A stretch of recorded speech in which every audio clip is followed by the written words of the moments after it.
Hello, everybody. Welcome to Nintendo Pop Like here on Boss Rush Games, part of the Boss Rush Media and the Boss Rush Network. I'm your host, the Enlightened Excited Eddie. Joining me is the one, the only Bossman himself, Mr. Courty Digrig. Hello, good sir. Yeah. Hello, Ed. Look, I have the latest free preview edition of Read Only Magazine. And there is a wonderful article by the one and only Celeste Roberts in here, but also next to her article is this beauty. Ooh. Yes. I think I got everybody on here. It's our Boss Rush Media and Boss Rush Network ad in Read Only Magazine, coming soon to your mailbox. Thank you, Kyle, for allowing us to be a part of your magazine. Thank you, Celeste, for sending me 4 or 5 copies to stow away and frame and do whatever else we need to do, because it's cool. That's all I have to say. Yes. It's cool, though. It's cool. I love the cover, too, by the way. It's just like, it's very, like, it has a lot of classic characters on it and a lot of cool, like, animation and stuff on it. Big Donkey Kong and old school Pac-Man and stuff. Also, shout out to Retrovaniacs. They're on the back. Yes. Awesome. And another Zelda I love podcast Retrovaniacs. on the inside cover. So, Yes. a lot of friends in this magazine. Yes. Also, I think, Amazing. Also, I think Ouch wrote an article in here too. Contributor to the Boss Rush Network. All right. We also have the talented TikToker herself, Miss Courty. Yikes! Yes. Hello. Ooh. Hi guys. She's back. Hooray! I'm back. Hey. Boys are back in town. About time. Gosh. Yeah. Look, we Yes. introduced you to come on the hosting chair, and then you leave me with Ed by myself. I know. Look, when you pick up on a job and they say that's a girl named Pickles' foot has been hurt and I need to cover nights, it's not believable. Wait, but what? Pickles? yeah, I don't know her actual name. Her nick. Like Pickles. like the food? Yes, like- that's her Yes. nickname. Like the salty, sour things you pick off of burgers because you don't like them? Pickles? Yes. Yes. A person I've never met. I've never met her. And then they just come up to me and are like, hey, so Pickles covers night shift and you need to replace her because she's getting toe surgery. I was like, oh, cool. Pickles sounds like a henchman from a very terrible gang that thinks they sell drugs, but it's really just Tums and a little baggie. She It's works not night shift and I've never seen her before. So I could see her being a henchman. It's it's not a common nickname, Pickles, No. but there are people whose name is Pickles. That's I'm learning Tommy everyone's- Pickles from Rugrats. Okay. That's true. Hmm. I'm learning everyone's nickname at work. Someone's name's Cuckoo. Someone's name's Ree. Becky. And Pickles. Like, how did you announce that over the intercom or do the walkie-talkie? Pickles, please come to the concert, Yeah. to the concession stand. You be like, Right? Pickles, what the word? Right? Do we need to bring Pickles or is that a person Pickle? Right. The weirdest name I interacted with today was Matt. So, Matt? Yeah. That's my brother's name. M-A-T-T? M-A-T-T. Yep. So, yeah. Yeah. Shout out to fancy. Matt. I know he doesn't listen to the show, but I like Matt. So, anyways, that was big side tangent. Well, before we get into everything, how was everybody's weekend? Courty, you've been gone. Me and Courty, we came back and talked about our vacation and everything. Yeah. Y'all just had a lavish, wonderful week. And mine has been burning. I feel like the little dog has been caught on fire. And it's like, oh, this is fine. Just drink my little cup of coffee. The dog is caught on fire? That sounds Yeah, terrifying. he sits in the room. He's on fire. The room's on fire. meme. The meme. Yeah. Where the he's meme. like, it's fine. Everything's fine. Yeah. Yes. With the little hat on. Yeah. That's my favorite meme. I use it a lot at work. Yeah. Especially when I'm rendering files on a computer that wasn't really meant for editing videos, and then it's just like, it's fine, it's very hot, and it might catch on fire. Yeah. So yeah. It's okay though. It's fine. Yeah. Like the dog says. So a commercial break will come in my life, and I am so ready for it. Okay. Oh, did you do anything special this weekend? No. This last weekend? I mean, I packed. I went to my aunt's. That's something I'm trying. I don't want to bring this like sadness to the podcast. So it's we're not fine. gonna. It's here. So. We're gonna shove it in a box. You know what? What? Hey, what'd I do? I heard what you said. I didn't say a word. Are you sure? No. Roll back the tape. There's no tape. Audio, There's no tape. Audio listeners, go back about. Oh, there he goes. He froze. See? Dang. See? It agrees New with me. computer and everything. I know. It's because 20 seconds. It's because the internet sucks. I don't know what else to say. I don't. Nope. No excuse. Next. Oh, even worse. Oh, that's fine. Okay. Courty and I'll do it. That's fine. I'm here. Are you? Yes. Are you sure? We're all barely here. No, I'm here. I'm all the way here. Are you sure? Because you're yes. like, this is going to be a struggling day for me. I mean, look, the podcast itself is not a struggle. It's what happens afterwards, right? Because I usually production. Here's the production pipeline of Nintendo Power Block, everybody. That he doesn't let anyone else help. I write out the show doc on Sunday during the Browns game, right? I attempt to, at least. Actually, It really starts on Saturday night, okay, where I'm just kind of scrolling through, looking at Nintendo Life to see what the best stories are, and then I go to their sources to read the real story. Right. Shout out to Nintendo Life, by the way, who stole my Zelda's trilogy theory. You jerks. Alex. You British people. I know. Zion. I watch your videos. I know your names. I would love to have them come on Power Block or 1v1. I know. I like Nintendo Life a lot. I'm just kidding around. So if it helps any, they have a TikTok, and we took one of their video clips for one of our TikToks. We, as in you, as in me, as in you. I didn't even know, and I was like, "Oh, like are we not?" I just grabbed this one real quick. I was like, "Oh, this looks cool. We're gonna use this." Oh, it's okay. Yeah. It's fine. It's fine. It's okay. Everybody. Just email me if it's a problem, okay? Like that's all we need. Yeah, but what they did was they're trying to say that Skyward Sword is the first game in this trilogy, and I'm like, if you're telling me I have to go back and play Skyward Sword to figure out the story to Tears of the Kingdom, you're sadly mistaken, because I played that game once. I'm not doing it again. Okay. I literally thought that they were talking about Age of Calamity and Breath of the Wild going into Tears of the Kingdom. They're going like side of games that's already made. I'm like, wait a minute. Yeah. Hold up. Yeah. So, no, I would play Sky. I still need to finish Skyward Sword. The thing about Skyward Sword, guys. Okay. Here's the thing. Man, I'm feeling really good about this episode. It's gonna be a really good one. The thing about Skyward Sword, okay, is that there's too much of this, too much of this, around, and not enough just like doing the thing, right? Every enemy's a puzzle. Don't need that. Don't like that. You know why I like Assassin's Creed Odyssey, which I've been playing a lot of again lately? Because all I have to do is fight people. I don't have to, do all the things, okay? You know what? You know why I've been playing a lot of Destiny? Because all I do is shoot things, okay? You know why I run around in Nier Automata? Because the combat's fast and fluid, okay? None of this, okay? It's just, I get to press buttons. I mean, you're talking about control. No excuses. I still need to play that one. No, you don't. Nope, not Nier Automata? Oh, yeah, that you do. I thought you were talking about Skyward Sword. Yeah, no, I played that one. Nier's $30 on Amazon right now. It's half off, everybody. Go buy it. Everybody buy it. Everybody.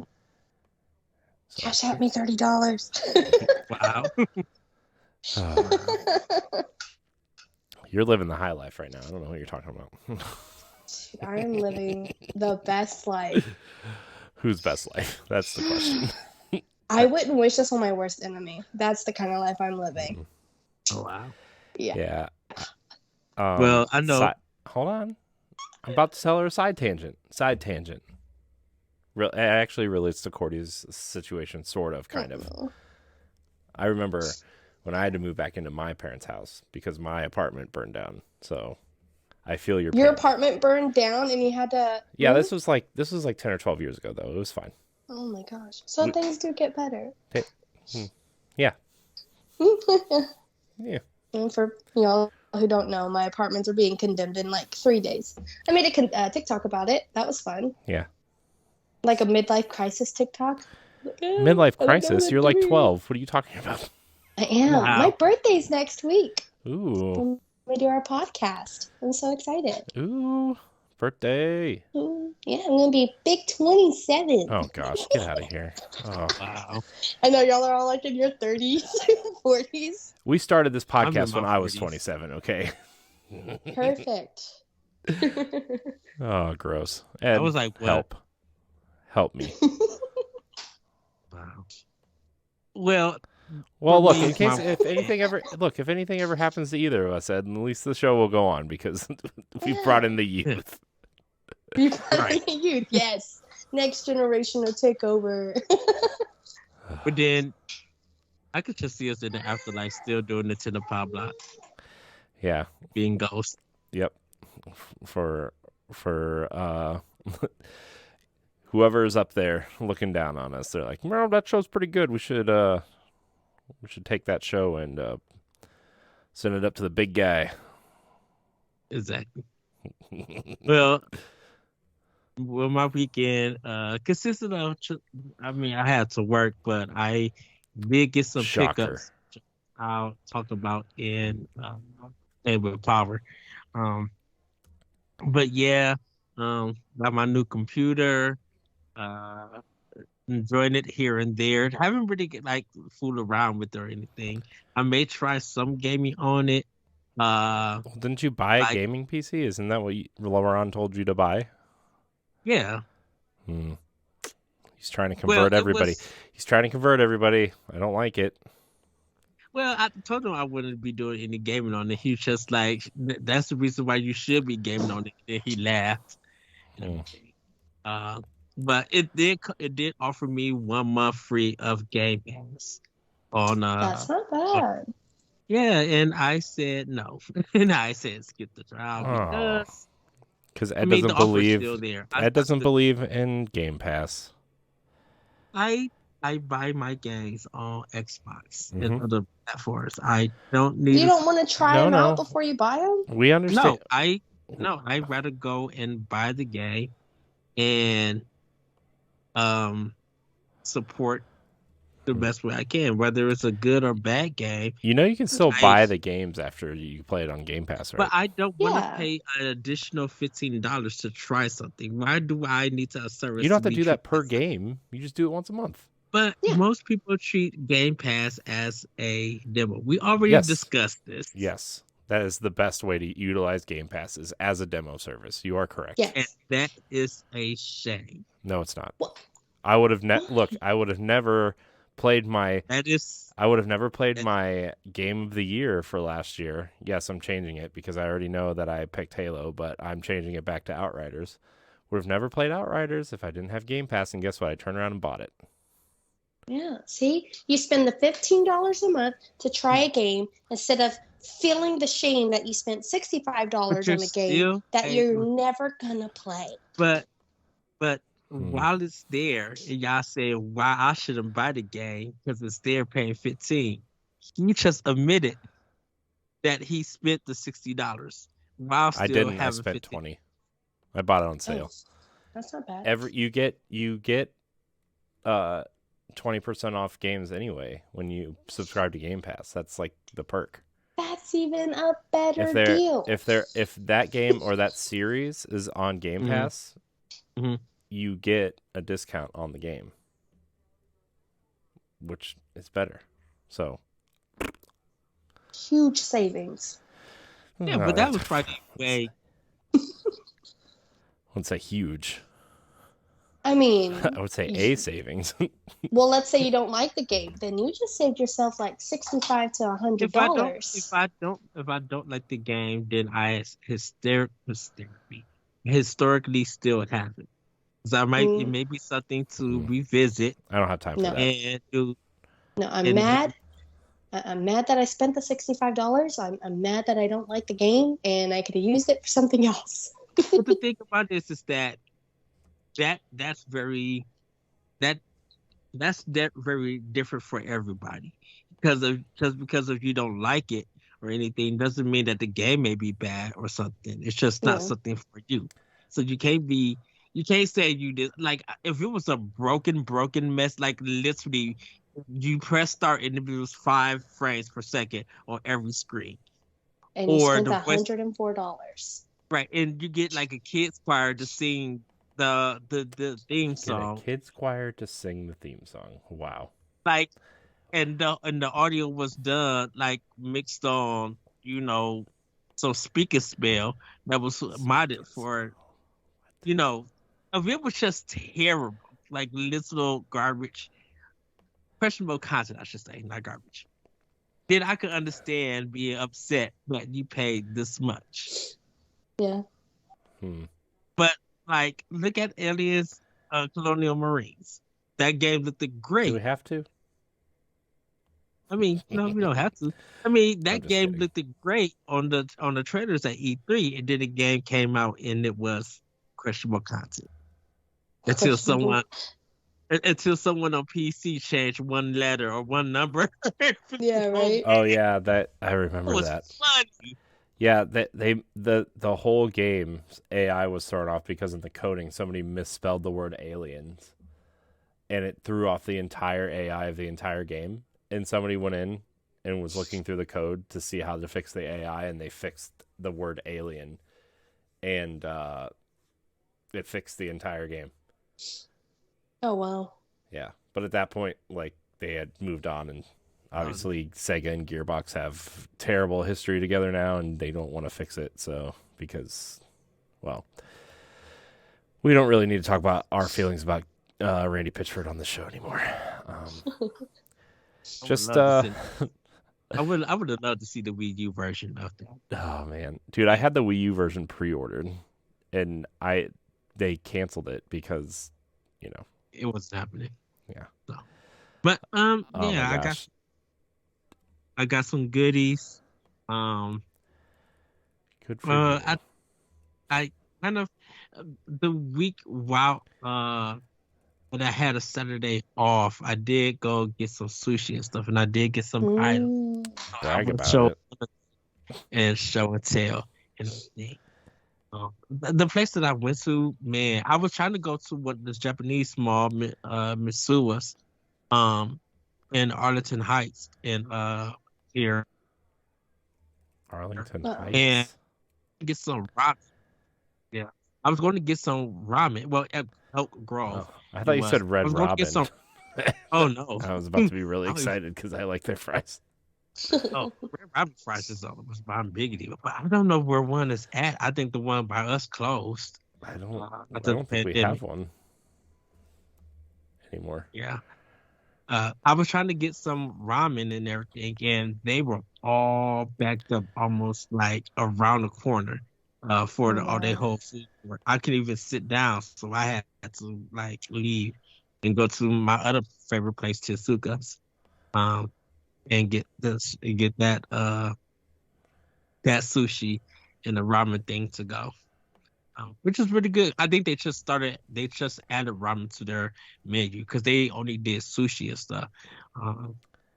So I was just like, oh, y'all doing ramen? Okay, I'm gonna come up here and get a bowl next time. Just the ramen and stuff.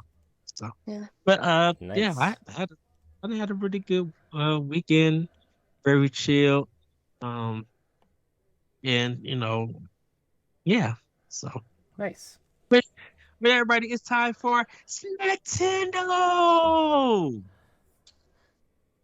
Yes, it's time to we're kind of doing some different things. So I'm gonna go first with this Nintendo. Okay. I thought that was the snack. Here's wait the a minute, thing. he didn't say it. Here's the thing, Courty. The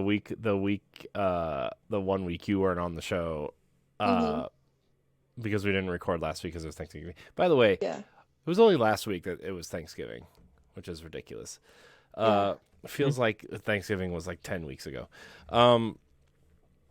Ed and I did a State of Nintendo Power Block episode, and we were like, well, maybe we should merge Snacktendo and Show and Tell into like the beginning of the show, and kind of like not make them as like a prominent part of the show. There's like 5 YouTube comments and DMs and whatever, and they're just like, no, keep Snacktendo. I'm like, oh, well, okay. Cool. Yeah, people really like Snacktendo. I know. Oh. I'll hear it from a few of the followers. Like Cookie Monster a few weeks ago, he reached out to me and he's all like, "Oh, dude, I love Snacktendo. Like, y'all made me hungry." And I'm like, "Oh, okay, sounds good." Yeah. And then my sister-in-law, she watches and she's like, "I tried the Taco Bell nacho fries with the lime. Oh my god, that was so good." I was like, yeah. Nice. Grayson's in the chat, by the way. Shout out to Hi, Grayson. Grayson. Grayson, yes. We love Grayson. We have a ramen date. Mr. Morales. Rub it in. So we need to hook up. We need to link up and go on our ramen date.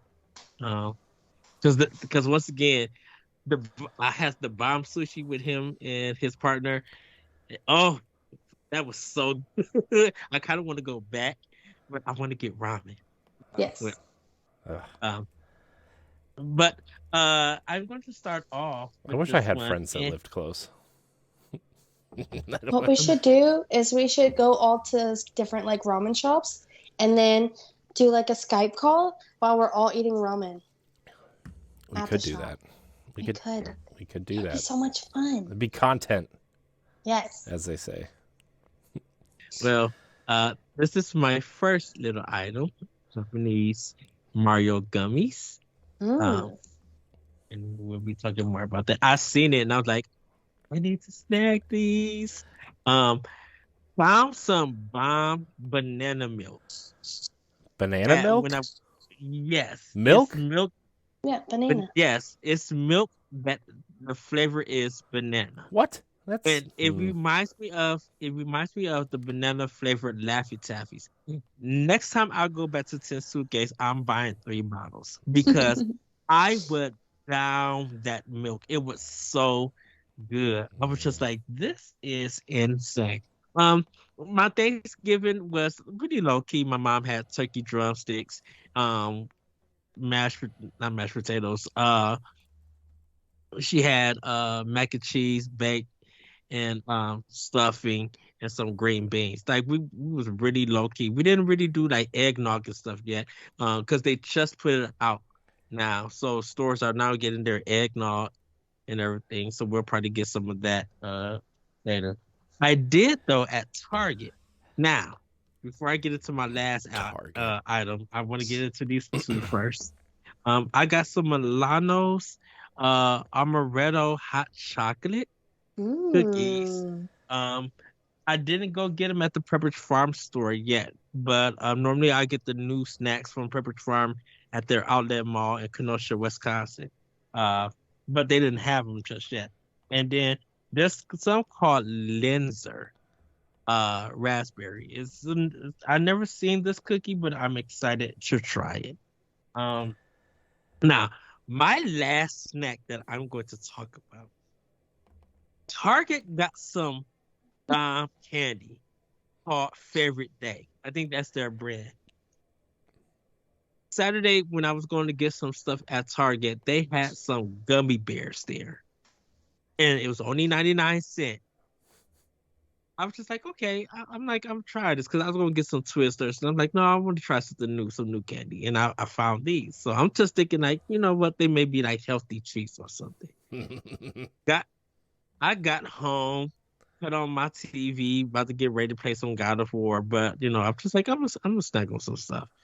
I started snacking on those gummy bears. I have already bought 3 bags already. They are so good and flavorful, and they very true. They put. I'm sorry, around if you see or hear this. They put Haribo to shame. This is a Nintendo podcast. He's not listening. I was just like, oh, these. It's the new. They put my own job gummies to shame. I'm just like, oh, these are my big gummies right here. These favorite days. I don't know who at Target did it. I don't know who even don't work at Target had to be buying these candies and not saying that Eddie, you need to go Target and get these gummies for Snacktendo, because I think this now the favorite day gummies. I think it's snack of the year for me. Snack of the year. New Game Awards category, snack of the year. Yes. It's the Snacktendo of the year snack for me. Was these, and I just got the gummy worms, and the gummy worms they taste just like the gummy bears. They got some sour stuff too that I haven't tried. They got cinnamon bears, and they got all of this other candy that I'm probably gonna pick up and give it a try. It is amazing. I was just like, oh, I ran through the bag and then went to Target the next day, got that bag and brought it to work. Ran through that bag, bought another one, ran through that. That was good. I couldn't stop eating them. They're so good. Now I know that's too much sugar, but they don't taste like they have a lot of sugar in them. It's all right, Ed. We all know you have the stomach of like a bison or something. Wait, what? I don't know. Just ignore me. But they are really good. It's just called Favorite Day, and I think it's Target's brand. And stuff. But the packaging looks really nice. And it got a good feel to it and everything. I'm just like, oh, I don't know what kind of material it is, but had a really I say if you go to Target, go to their snack section, where they got the gummy bears and all of that stuff. Pick you up a bag of the Favorite Day gummy bears. You will not be disappointed. For those who are diabetic, of course, don't get them. But if you, do. I mean, that's the thing. No, just kidding. Please don't. But it was really good. I also had some Haagen-Dazs ice cream, some chocolate and caramel ice cream cones. For the Haagen-Dazs, which is really good. But yeah, the gummy bear one, top tier. It literally is top tier snack of the year for me. Not food wise, snack wise. I'm still debating on what I still got time to find out what food that I could get into. So is that what we're doing at the end of the year? Or it'll be like snack of the year, food of the year, our game of the year. Probably, because I was telling myself Friday I'm going to try to find a new pizza spot and try them. Yes, I'm not doing Domino's or Pizza Hut, Courty. Hey, Domino's is top tier. Okay. Hey, if you have a Mario's over there, try it. I will look. That is a chef's kiss. I know there are a lot of like little low-key pizza places and everything that I have already tried, so I may have to go a little bit out of the way. Grayson, if you're still in fact, I'll text Grayson and be like, what is a good pizza spot in the city that we could go to or we could order to go stuff. Chicago pizza is not real pizza. Is it not? I don't know. I just like to say that around people from Illinois because they just get mad. Because some people don't like deep dish. Chicago is known for their deep dish pizzas. Yeah. Whoever says they like deep dish, they're lying. Okay. I love deep dish. You're lying. It's me versus it's just a lot of bread. It's okay to be wrong, Ed. But now stuffed crust. Stuffed crust. I mean, we do stuffed crust too. Different places do stuffed crust and everything, but it's just more people prefer like the New York pizzas over deep dish, and I feel like New York pizza. That's correct. I feel like New York pizza is like communion with potato sauce and tomato sauce and cheese. Potato sauce. Oh, I always feel like the Ninja Turtles movie, Corey, with the cheese and No, the wine. I know, but they got Domino's though. That's not real pizza. Domino's is good. Okay.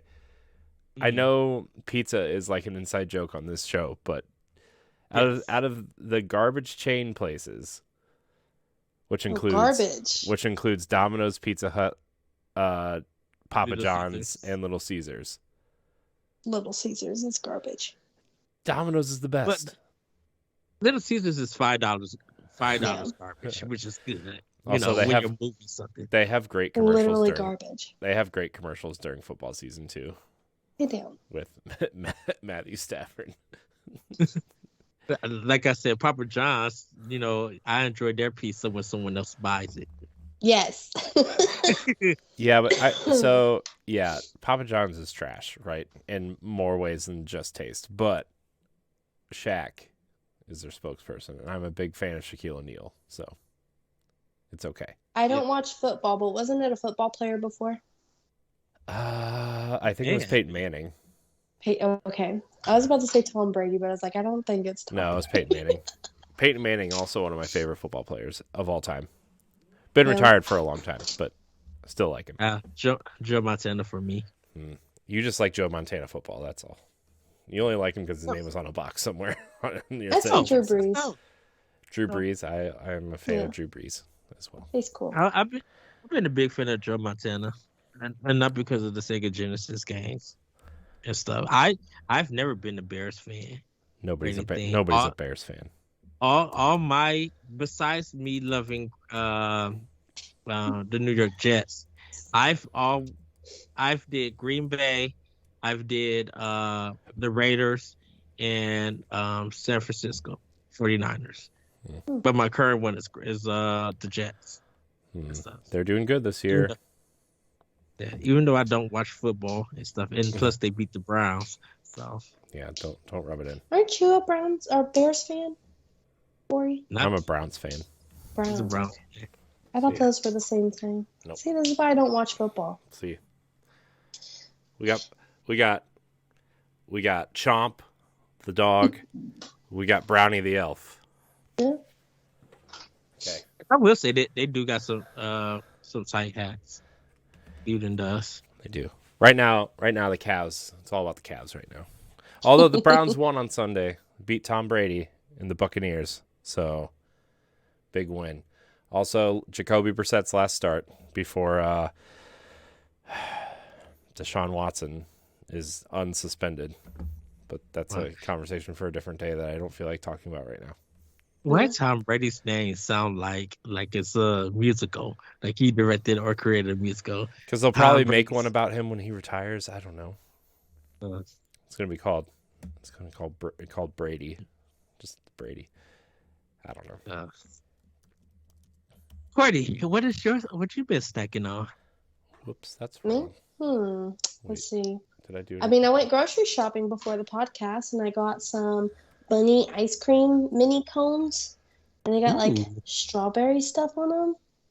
Nice. Yeah. Is it strawberry cover or like? Yeah, it's like a strawberry crunch on top of a like, little mini ice cream cone. Yeah. I really love ice cream cones. Oh yeah. I love during the summertime. I told Cory this. I get the chocolate ice cream, but I get it dipped in cherry. Coating. Yeah. So good. That is good.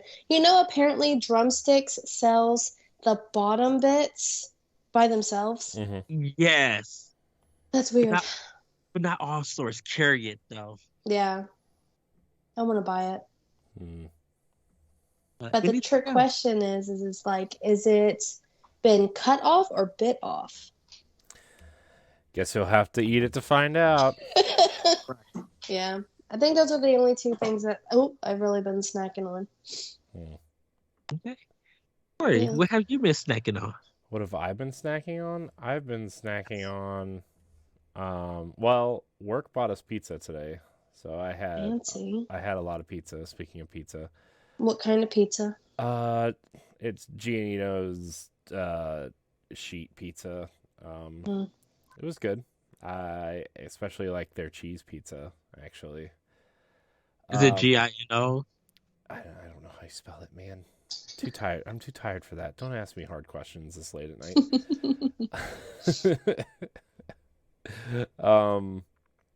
But yeah, I mean, really, just I had a lot of pizza today, and it was really good.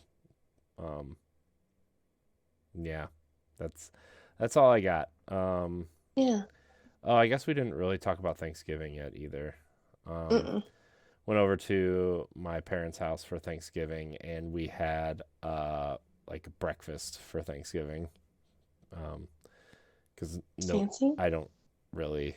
A lot of people in my family don't really care about turkey and stuff, so we did that, and it was very delicious. Waffles and quiche and sausage and potatoes and all kinds of stuff. So it was tasty. It was good time, good stuff. So, yeah. That's really all I've been snacking on, though. All right. No Twix or anything? Nope. Eddie? Nope. What did you do for Thanksgiving, Ed? So I was off of work that day. I really played like. Yeah, right. Ed's never off work. I played some games and stuff, which I'll talk about and playing with Power. But I really just stayed in my room. Once my mom said dinner was ready, I went to go get food. Got my plate, came back and continued playing games and stuff. Like I literally took it easy because I have been doing a lot of 4 o'clock, 5 o'clock openings at work. So I was just like, I'm going to take it easy. Just no one called me, no one asked me any questions or anything. So I was able to have Thanksgiving and Black Friday off. A lot of people didn't really do big Thanksgivings this year. I mean, they had immediate family coming over, but like the roast was empty. Like we'll normally hear people calling, or a lot of cars driving back and forth to different places. No one did that this year. Black Friday was like 25% off. It wasn't the World War III. I was talking about Thanksgiving. Okay. I thought you were talking about Black Friday was some nonsense. The most. So. Oh, was it? Oh yeah. It was dead over here. Best Buy, Target, we have about 3 malls around here. All of them packed. I had to literally wait Saturday and Sunday to get pretty much Saturday. I had to wait Saturday to get my pick up my stuff because they were so packed. I couldn't park anywhere. Besides not the gas station. Besides like the grocery stores wasn't packed because they were packed Wednesday before Thanksgiving. All the other places was literally packed. One of our associates told me we got a mall called Woodfield Mall. They had to lock the doors at a certain point. They couldn't let nobody in because they was over capacity. Wow. I think the mall holds up to like 10,000 to 14,000 people, and it's a big mall with a big parking lot. Everything was full, even like restaurants and stuff, they were literally full. And then we got a paper called the Chicago Tribune. It was like going back to normal. So people, they probably made records with some online shopping, but everybody literally went out to their stores because they don't do doorbusters anymore. People literally, I think because after the pandemic, so many people want to get out the house. Here in Illinois, in probably part of Wisconsin, everybody was literally at the mall and at other stores. Like it was just packed everywhere. I don't know how a lot of the deals that people got and stuff. I think people got a lot of deals on other merchandise like TVs, cameras and stuff. There really wasn't no video game deals at all for any of the platforms. Besides, if you were Xbox, if you was an Xbox owner and stuff, you really got a lot of good deals. Nintendo didn't have anything. Sony didn't have anything, and maybe that's probably why a lot of people would just like go online to buy the games and stuff. Uh, Yeah. like the eShop and PSN and Xbox Live. But I'm just like, man, I did some Black Friday shopping, which I'll show later. But I got more Xbox stuff than anything Hmm. because there just wasn't a lot of choices to be made Hmm. for a lot of games. Yeah. From all the reports out there, it seems that Xbox Series X was the winner of the big three in terms of hardware, and seems like some physical game sales. So Yeah, very they interesting. they just they just had a lot more, and they dropped a lot of prices because I think a lot of stores are trying to get rid of some of the Xbox stuff, um, and everything. Because I was just like, why Nintendo and Microsoft? I mean, why Nintendo Sony don't got a lot of good? Like they have some good games on sale, but it was like if some of those games been on sale throughout the whole year. So if you already got them, you literally was out of luck of getting anything. Maybe GameStop has some good ones, but like if you got a lot of stuff earlier in the year on some good sales, by the time we got to Black Friday, you wouldn't need anything because you already own it. Now, if you're an Xbox gamer who missed out on some titles, then you got some good deals because they have more Xbox games and their controllers on sale than anything. Hmm. Yeah, I saw Xbox controllers on sale for like $40, which is Yeah. ridiculous. Like that first wave, I think it was what, blue, white, and black, right? Hmm. Yeah. They were like $40. I was like, man, I should probably get another one, but I didn't I because I I have five. But I'm like, I should probably get another one just in case, I you I know. bought another one. I bought another one that I'll show. But mine was like $44. It was $5 more because it was like a little bit more expensive than the regular 60 ones. Yeah, So, yeah. uh, There's a lot of stuff on sale. I'm just trying to save for other things, so I didn't really get anything. I did get Tetris Effect Connected, mostly because I pre-ordered it a long time ago when they announced the physical edition, and I forgot that it was coming out. So, uh, but who did the physical? I don't know. I don't remember. I could walk over there and get it, but I don't want to. So. I wonder if I could order it and have it shipped. Oh yeah, it's still available. It's $40. Okay. So, by the way, Tetris Effect Connected. Play it. Really, really good. Mm-hmm. Except in handheld mode, it's super small. It Mhm. bothers me how small it is. No, that game to me needs to be played on a TV. Definitely with I headphones. wish they would let you turn the Switch sideways and play it like Mhm. they do some of the arcade collections. But Yeah, then I get one of those the flip grip things. flip grip. Yeah, Yeah, I have one of those. yeah. Then I would play So it good. all day. So good. But you know, beggars can't be choosers. Stupid. But Corey, we have some housekeeping and Patreon. Oh yeah, do we still gotta Just do shout that? out. Do we? Yeah. Okay, we'll do that before because I want to talk about the Mario movie before we get into playing with power. Mhm. I hope you guys watched that trailer. It was very good. If I you have not watched the trailer, watch it while I'm doing housekeeping. This is Nintendo Power Block, the Nintendo podcast for Boss Rush Media and Boss Rush Games, where each and every week we come together to talk about the week that was in the world of Nintendo, including news, rumors, new releases, and more. You can catch new episodes every Monday on Twitch or on Friday mornings on YouTube and podcast services. Yes, I realize it's Tuesday, but most of the time it's going to be Monday. You can follow us on Twitter and Instagram at Powblock Podcast. Join our Discord or Facebook group and check out the bonus content and expansion pass direct recap show, Talk the Walk 1v1 interviews, and more, including upcoming Let's Play shows. Ooh, fancy. Ooh. Fancy. Ooh. And you can always reach us at the email address nintendopowblock@gmail.com if you really want to get a hold of us. Also, if you signed up for Hive recently, Nintendo Power Block is also on Hive at Power Block Podcast. mostly just in case Twitter ever dies, which doesn't seem like it's going to, but the internet freaking out. So, Right. Yeah. Anyways, if you really want to talk to us, join the Discord.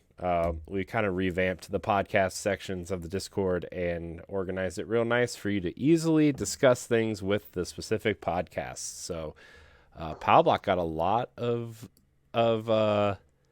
chatter this week on Discord. Very excited. Lots of questions, lots of expansion pass topic suggestions. So, there's a link in the show notes to the Discord. If you want to join it.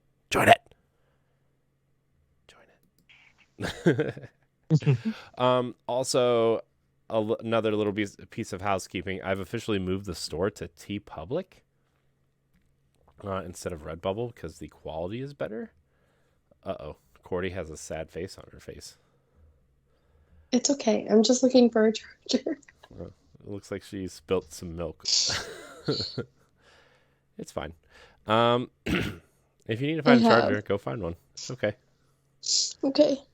We'll just run through Patreon and stuff too. That's my favorite part, though. Is it? Oh. Yes. Well, okay. I do the little jazz hands. Okay. It's okay. Well, do we need to take a commercial break? No. Okay. Okay. Good, because we don't have any commercials to show people. No. Not yet. Anyways, what was I saying? TeePublic store.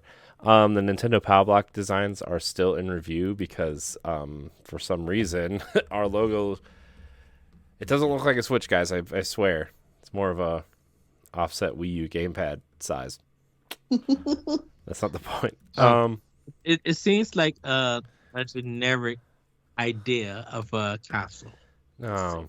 So, yeah, just so everybody knows, the Redbubble store will stay up until the end of the year, just because it'll be easier to do other things that way. But we have officially moved to TeePublic. That link will be going up on the website and other places shortly. So, yeah, let's see. I don't know if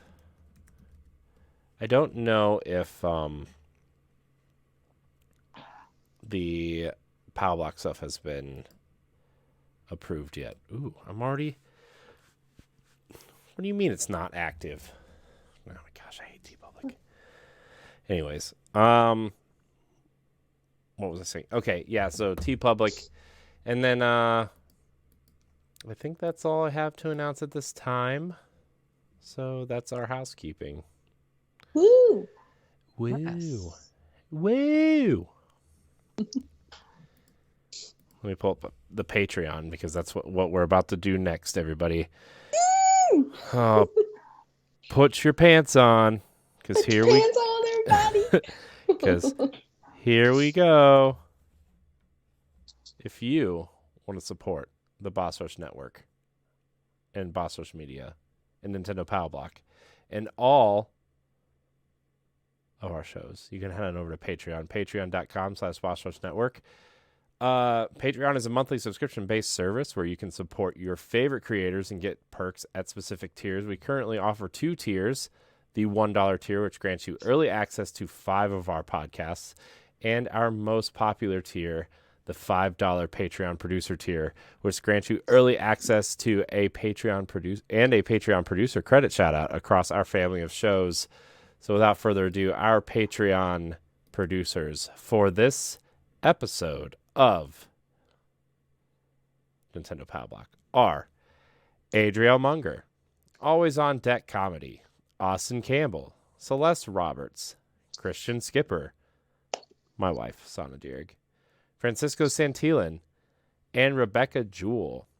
I want to thank all of our Patreon producers. I want to thank all of our patrons. And I want to thank all of our free listeners. Remember, all of our content remains free. We just provide you with some perks and some early access for joining the Patreon. By the way, a couple new tiers are coming. One's coming sooner than later, and then the other one's coming probably in, I want to say, February after we flesh out some ideas. We have the community interaction tier, our silver tier. So here's the plan with Patreon, everybody. The $1 tier and the $5 tier will never change. They will never change. They're always going to be $1 and $5. We're moving to a basic bronze, silver, gold, platinum tier system. Fancy. So our current Patreon producer tier is now the bronze tier.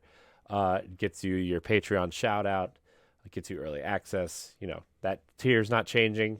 The $1 tier, the early access tier, gets you in, lets you listen to all of our shows, all that stuff. The community interaction tier, guys, very excited about. So a lot, or not a lot, but some patrons have been asking, hey, can we submit questions to interviews? Can we choose what game you're doing for Talk the Walk? Or, you know, when we announced Spoiler Alert earlier this year, can we choose which game you do for Spoiler Alert? Can we submit questions to that Talk the Walk episode? Can we, you know, participate in some way to the shows? Or pick a game for Let's Play when that comes up. Also that too. Which game we're going to do for the Retro Game Show? Which game we're going to do for, I don't know, Let's Play Nintendo? So here it is, everybody. The community interaction tier. I'm going to try to have it up by January. That's the plan. It's going to be the $10 tier, but you're going to have voting rights to which games we play, what games we talk about for Talk the Walk, which games we talk about for Spoiler Alert for the month, which game we do for some sort of video game book club. You're going to be able to submit questions for those specific things as well. And you will be able to submit questions for Ed or Celeste to ask to the people they're interviewing. So there will be more probably to that tier than I just said at some point. That's just the basic layout right there. We are also going to have the gold tier, which is the Boss Rush Party Night.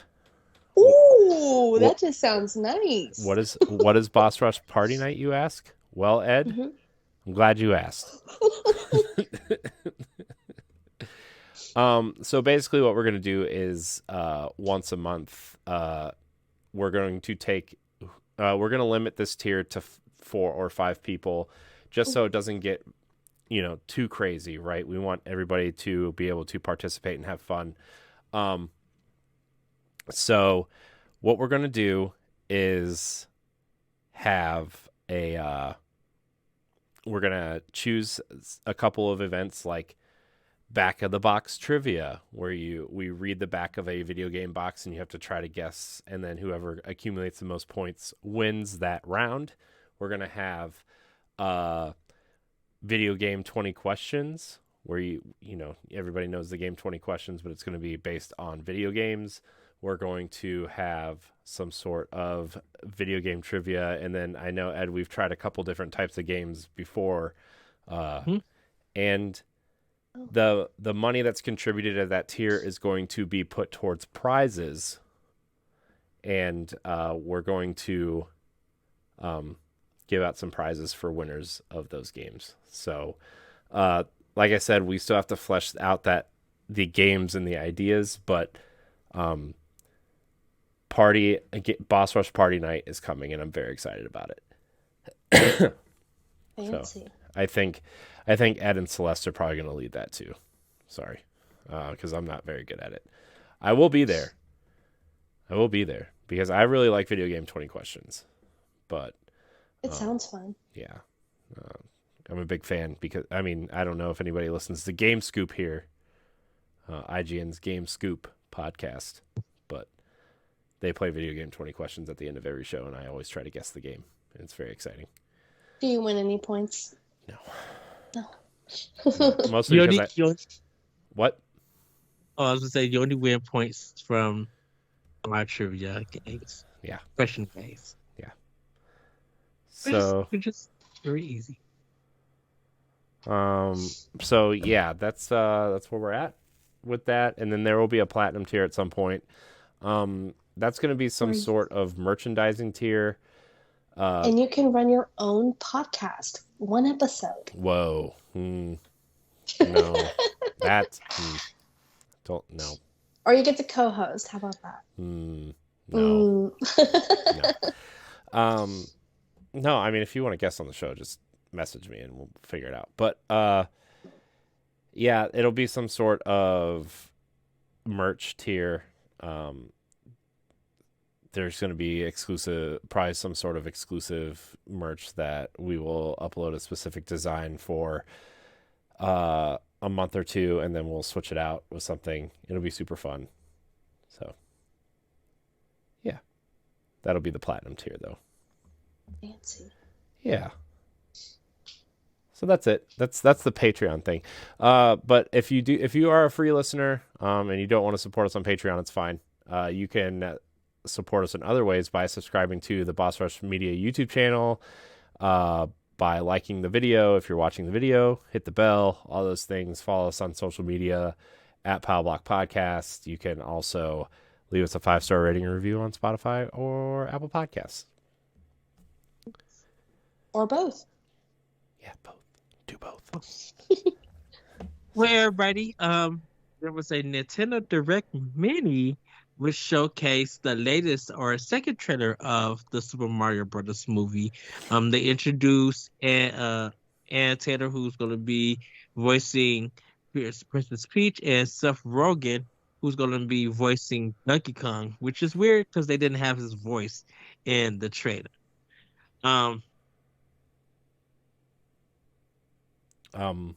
He said, Okay, so this time he froze. He did. It's fine. So, am I back? Yep. Yep, you're back. Okay. So we're going to kind of give our reactions and thoughts about what we've seen. There was a lot. Dude, this trailer was awesome. A lot. It really feels like a lot of people who had their doubts about this movie, people are already making plans to go see it. Yeah. It looks super cool. Super cool. Definitely gonna probably outsell Avatar. Well, I wouldn't go that far. Well, I don't know. Avatar could go either way. It could either be the biggest movie of all time or it could bomb. Right? Yeah. Well, there's apparently like some news article that they had to like be like number one or something just to make it. Yeah. Well, their movie. Yeah. Their 5-hour movie. Yeah, I know. I don't care about Avatar. I watched that first movie once. I rode the rides at Disney World, and that was about it. I was like, meh. Yeah. I skipped out the Avatar movie, the first one. Like, it's on Disney Plus. You can watch it right now. I'd rather watch Mario. Yeah. Dude, Donkey Kong looks cool. There's a Mario Kart section. There's Luigi. That Mario Kart section part was cool. I know. I was like, God, I was watching. I was like, how are they gonna make all this? Because there's clearly like a quote unquote level of a Mario game as an obstacle course, because Peach is clearly training Mario or something on how to be a defender of the Mushroom Kingdom or whatever. Yeah. That's clearly like you see the flagpole go up, and I'm like, how are they gonna make this work, right? But at the end of the day, I think Jack Black's Bowser is awesome. I think Charlie Day's Luigi is gonna be hilarious. I'm like really excited for that. And I don't think Chris Pratt's Mario sounds bad. I know people have different opinions about it, but I don't think it sounds bad. Also, no, I think everyone's warmed up to it. Also, yeah, I think it's going to be something it's going to grow on people. Also, the Wahoo when he jumps in the Mario Kart, that's Charles Martinet. It's got to be. It's got to be. Right? Yeah. I mean, man. But Courty, now we're going to fight. We're so cute. I know. I know. It's just like, oh, I'm ready for it. I haven't seen any of the Mario stills yet from this game that people make, like the meme and stuff. I haven't seen them just yet, but a lot of people have been retweeting the trailer because they just like so overjoyed with this. I know. And it looks like Nintendo and Illumination has did a fantastic job. I really think it looks good. It really does look good. I think this soundtrack is going to even sell. along with this movie because just man, that orchestra, the way that they was playing it at the end of the trailer and stuff, I'm like, oh, this is gonna be a bomb soundtrack. People are really gonna buy this out. Yeah, I bet there's an end credit scene. I know the rumor is that there's already a Donkey Kong movie in development, which I would actually love to see a Seth Rogen led Donkey Kong movie. By the way, Diddy Kong and Kiddy Kong are in the Mario Kart scene. Cranky Kong is in the section where Donkey Kong is just smashing Mario. Like that's clearly a Smash Brothers. It literally felt like, and it was so comedic because he said like, "Let's go." I know. And they go like, yeah. I'm just like, oh, this is funny. I mean, like, I'm not the biggest fan of like Illumination or DreamWorks or Universal Animation stuff, really, right? Like, I'm just not. But like, man, the attention to detail, and obviously this is a Nintendo led thing, right? So there's going to be a lot of, and it's Mario. They're pride and joy, right? They're not going to let anything bad happen to Mario again. I think the characters look great. They look different enough, but familiar enough, right? We always say that, like, man, we wish Mario had a different art style sometimes in the games, or I think all the characters look really good, and I think the environments look great, and I think the Toads are going to make this movie too, like, you know, and I'm really excited for April. I'm a little hesitant to go to the theater. I just don't like going to the theater, right? But like I may have to get in touch with Lamont. I'm thinking just like, you know what? I might drive to up to St. Louis and me and him go see the movie. That'd be cool. Barbara. That'd be cool. Everything. Yeah. Or because it's, man, I don't know when it's dropping. Hopefully it don't get delayed or anything, but I'm excited to see that it's already gonna be packed, and I wonder if they're gonna do pre-sale tickets or they're gonna sell out. I know I'm gonna have to wait a while to go see it, because I just have a feeling that it's gonna probably be, if it's a really good movie, I think it's probably gonna be number one at least for 2 weeks. I think. Yeah, I think this movie is gonna do really well. The only thing I could see like it battling for first place would be like I think John Wick 4 is supposed to come out around that time, and I think Disney will probably try to push out some sort of something around that time. Yeah, I think, man, I can't go to the movie theaters to see John Wick.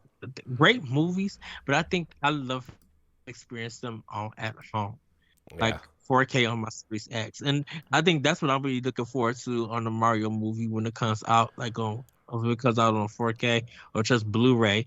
That it's going to be something that I can't wait to see when I get home, and then watching the behind the scenes, or even if they have some shorts or something. Definitely with the Nintendo films that they acquired, like I can't wait to see how that's going to look like. And it really got me, that part where Mario and Luigi are crossing each other and they both grab hands. It really felt like, oh, hold on, wait a minute. Do Luigi got his thing from Luigi's Mansion? I know, I thought it was too, but I think it's plumbing gear. I thought it was Luigi's Mansion too, but I watched the trailer like 5 times. Okay, I'm not gonna sugarcoat it. This is the most I've been excited about a movie in a long time. But yeah, it's plumbing gear. This is clearly the section where they get sucked into the different kingdoms of the Mushroom Kingdom, and I think they get separated. So, and I know they grab hands in there, but I think something's going to happen where they get separated. Yeah, and I was Jack Caselmo, shout out to him. He posted a picture of the overworld map, and it looks kind of cool.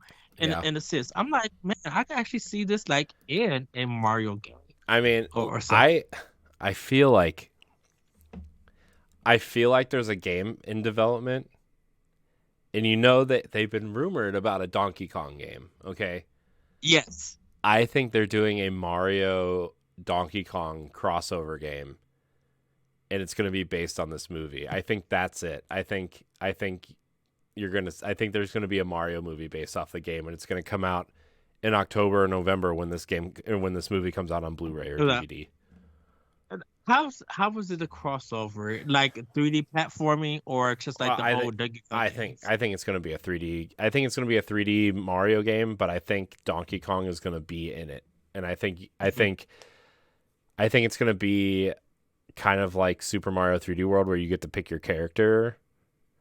Yeah. And I think maybe you'll be able to achieve certain things with different characters in different worlds. But I think there's going to be, maybe the game's not based off the movie, but I think it's going to be based off the movie, if that makes sense. There's not going to be really a story, but I think the characters are going to look like the characters from the movie. I think the world map is going to be the world map from the movie. I don't know. I just have this weird feeling, and I really think that this movie looks so good. I want to see this world as a video game. Should we bookmark it as an expansion pass? Maybe. I mean, maybe by time, I would say probably by the time we get to where the movie comes out, in case if they do like a third trailer or something. Yeah. And if there's like any hints for it, I think we could probably talk about it, because I agree with you. I could see that happening. Yeah. I wouldn't be mad of having a Donkey Kong Mario crossover. Yeah. I mean, I think that there hasn't been that crossover in so long that I really just want to see Mario and Donkey Kong in a game again, because the last time we got one was that Mario vs. Donkey Kong Tipping Stars on the Wii U. That was the last time we got one. Yes. And Donkey Kong, the 2D platforms have been super solid, and obviously Mario games are polished to a T, right? Like I think it's time. I think it's time. It is time. It's definitely time. Yes. It's time. Courty, did you have any more thoughts of the Mario movie? I saw the Facebook post on it. I thought that was fun. It's like inside of Peach's castle. Yeah. I loved it. It was really good. Yeah, it looks super good. I hope they do. I hope they do more with it. I hope this movie is good. Well, first of all, I hope it's good, but I also hope it's successful, and I hope they do more, because I think Nintendo, I mean, Ed, we talked about this on an expansion pass that'll go up later, but I think Nintendo is clearly trying to be Disney, right? And I think the next foray, like they've already tried to do the theme park thing, and now they're moving into the movie thing. And I think it's time. I think it's time. And I think we kind of got hints of Nintendo having that movie experience or that movie quality just with their shorts, like the Pikmin shorts, the Star Fox animated stuff, even just the Smash Brothers trailers when they're introducing a new character. Like, people love seeing it and everything. Like, someone actually cut all the Smash releases, like trailer releases, and people watch them like it's almost like a movie and stuff. So I could see Nintendo going in. I mean, they already got merchandise. Like, I just showed you my candy and stuff, but they got like the plushies and like the Mario Kart tracks and stuff with Hot Wheels and stuff. So I could see them going that route of Disney, because they want to be that kind of like company and stuff. Yeah. So I definitely could see that and everything. Definitely with them buying the like I said, the Nintendo films and stuff. Like, what are we going to see more of that? Because then we could see more. 'Cause I have a feeling that Nintendo, by the success of this movie, I think Nintendo and the Illumination is going to be very successful, and having a Nintendo movie universe. Yeah, and I also think delaying it out of this year was smart, because I don't think they want this movie to be compared to Sonic at all, right? And Sonic, I mean, Sonic 2, that movie came out this year, and it was really. They're gonna sure. They're gonna make it pristine. Yeah. You know? Yeah. Yeah. Speaking of pristine, can we talk about how good Miyamoto looks for 71? Okay. He's I don't know. he's looking good, man. He's gonna live I don't know forever. why I don't know why he changed his shirt though. He had like the Super Mario shirt, I know. and then he came back. He had the Donkey Kong. Once again, Miyamoto. I need that Donkey Kong shirt. It's cooler than the Pikmin one. Well, yes, I would definitely agree. Him and Anuma. I don't. Anuma shirts for Zelda is always top tier that I want to order, and I hope they release a Tears of the Kingdom T-shirt. Like if he's wearing one, I want whatever he's wearing. Yeah. Yes. No, Yeah. Absolutely. no Donkey Kong shirt on Nintendo.com yet, by the way. There should be. They should also. I want them to sell the Donkey Kong tie. I would love to have a DK tie. I'm sure you can buy one on Etsy or something. That's probably has like a nice stitched DK on it or whatever. Well, that's what I think the merchandise for this movie is going to drop probably around February, March. I think we get a tie, or we get some clothing and some stuff and everything, or play sets or whatever. Because that's going to be really, really interesting. And I agree with you, Courty. I think October would be a great time to release this movie. Yeah. And everything. Yeah. I'm telling you, man, I bet they sell like an $80 or $100 version that comes with the movie and the game. And a shirt, and it should be like $150. No, we don't want it to be that much. Then I can't buy it. I think $80 would be good. $80. That's why you pre-order at GameStop so you make payments. Nope. We don't go to GameStop on this show. Oh. Yeah. For me, it's Best Buy. I don't It's Amazon. I don't agree with GameStop's business practices. So. Oh, me Pass. neither. Pass. I'm just there for the keychains. Okay. Yeah, that is. That's fair, I guess. So. Well, everybody, it's time for Brian with Power. Oh God, Courty, I forgot. With Power. I forgot. Me? Courty. She's me. Okay, so recently I downloaded Animal Crossing, that Pocket Camp for the phone. I've been playing that. And I got started on Apex since I now have like 500 gigabytes of space. Nice. I'm terrible at it. I'm absolutely terrible at it. It's okay. Like, I get kicked out because people don't want to play with me.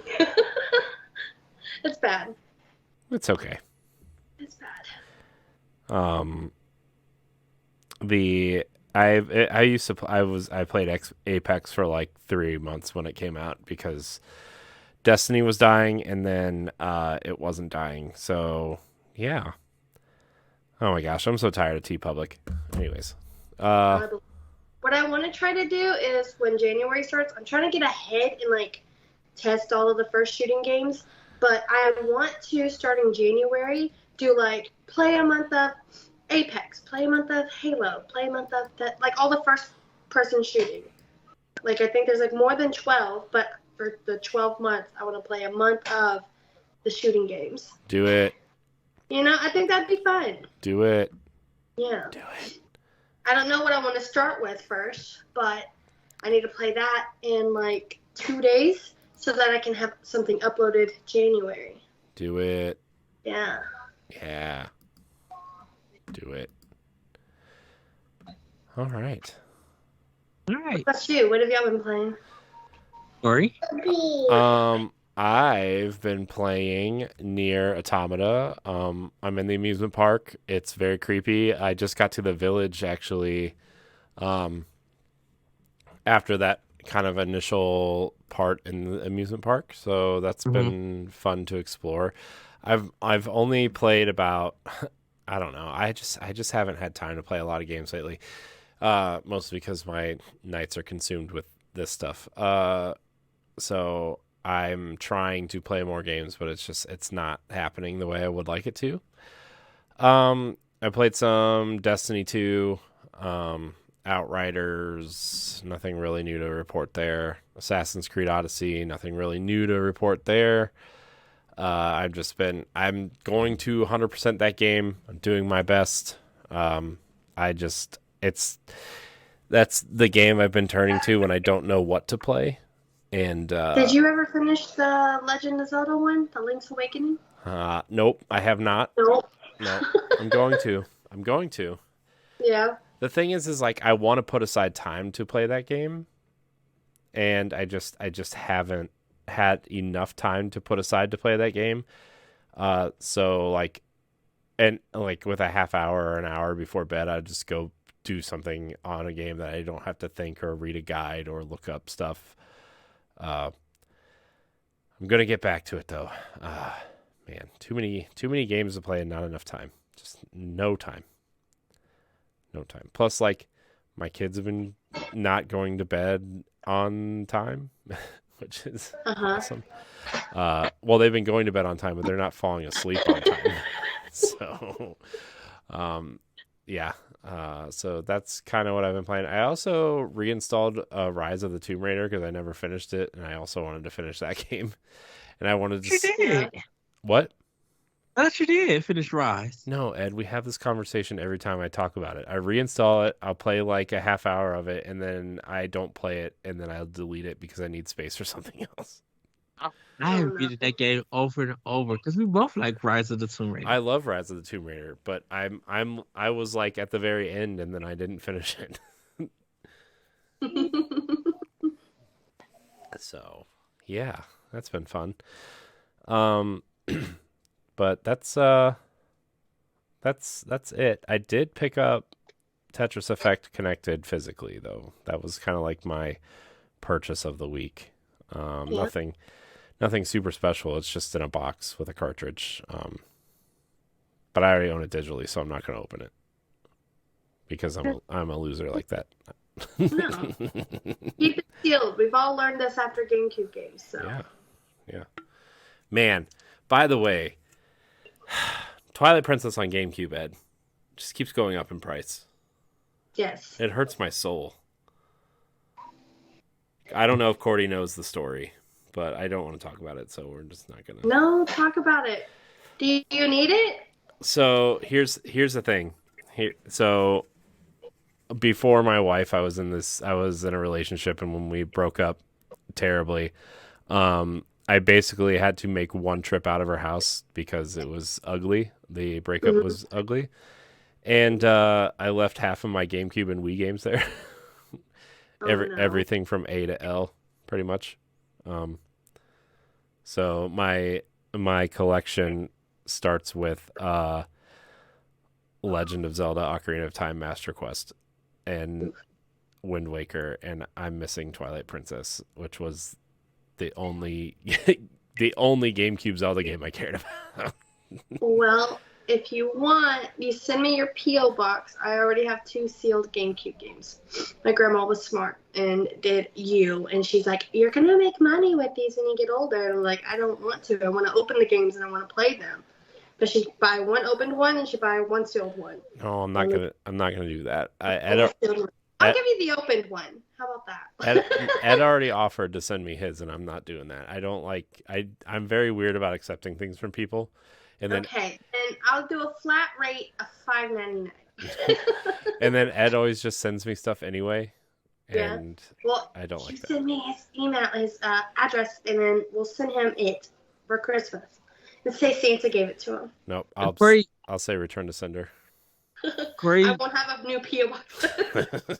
Corey yells at me, and then he'll love me, but then he'll yell at me because he's loving me. Mm-hmm. That's basically correct? Our relationship. Yes, that's basically our relationship. Yes. I have a lot of games on my list that I need to find. Also, the last story on Wii is something I'm missing. I have the box and the art book, but I don't have the game, so that one will be easier. But the real heartbreaker is that I'm missing the Fire Emblem games for GameCube and Wii as well. So that's the real heartbreaker, you know. So That's definitely not fun. no. Well, I'm going to quickly get through what I've been playing. No. Battle of War Ragnarok. I think I'm getting close to the end. Finished Life is Strange True Colors and been playing Vampire Survivor on Xbox. Hopefully that comes to Switch. Such a great game, and it was only $5. I know it's on Game Pass, but sure, Game Pass at $5. This is so much fun.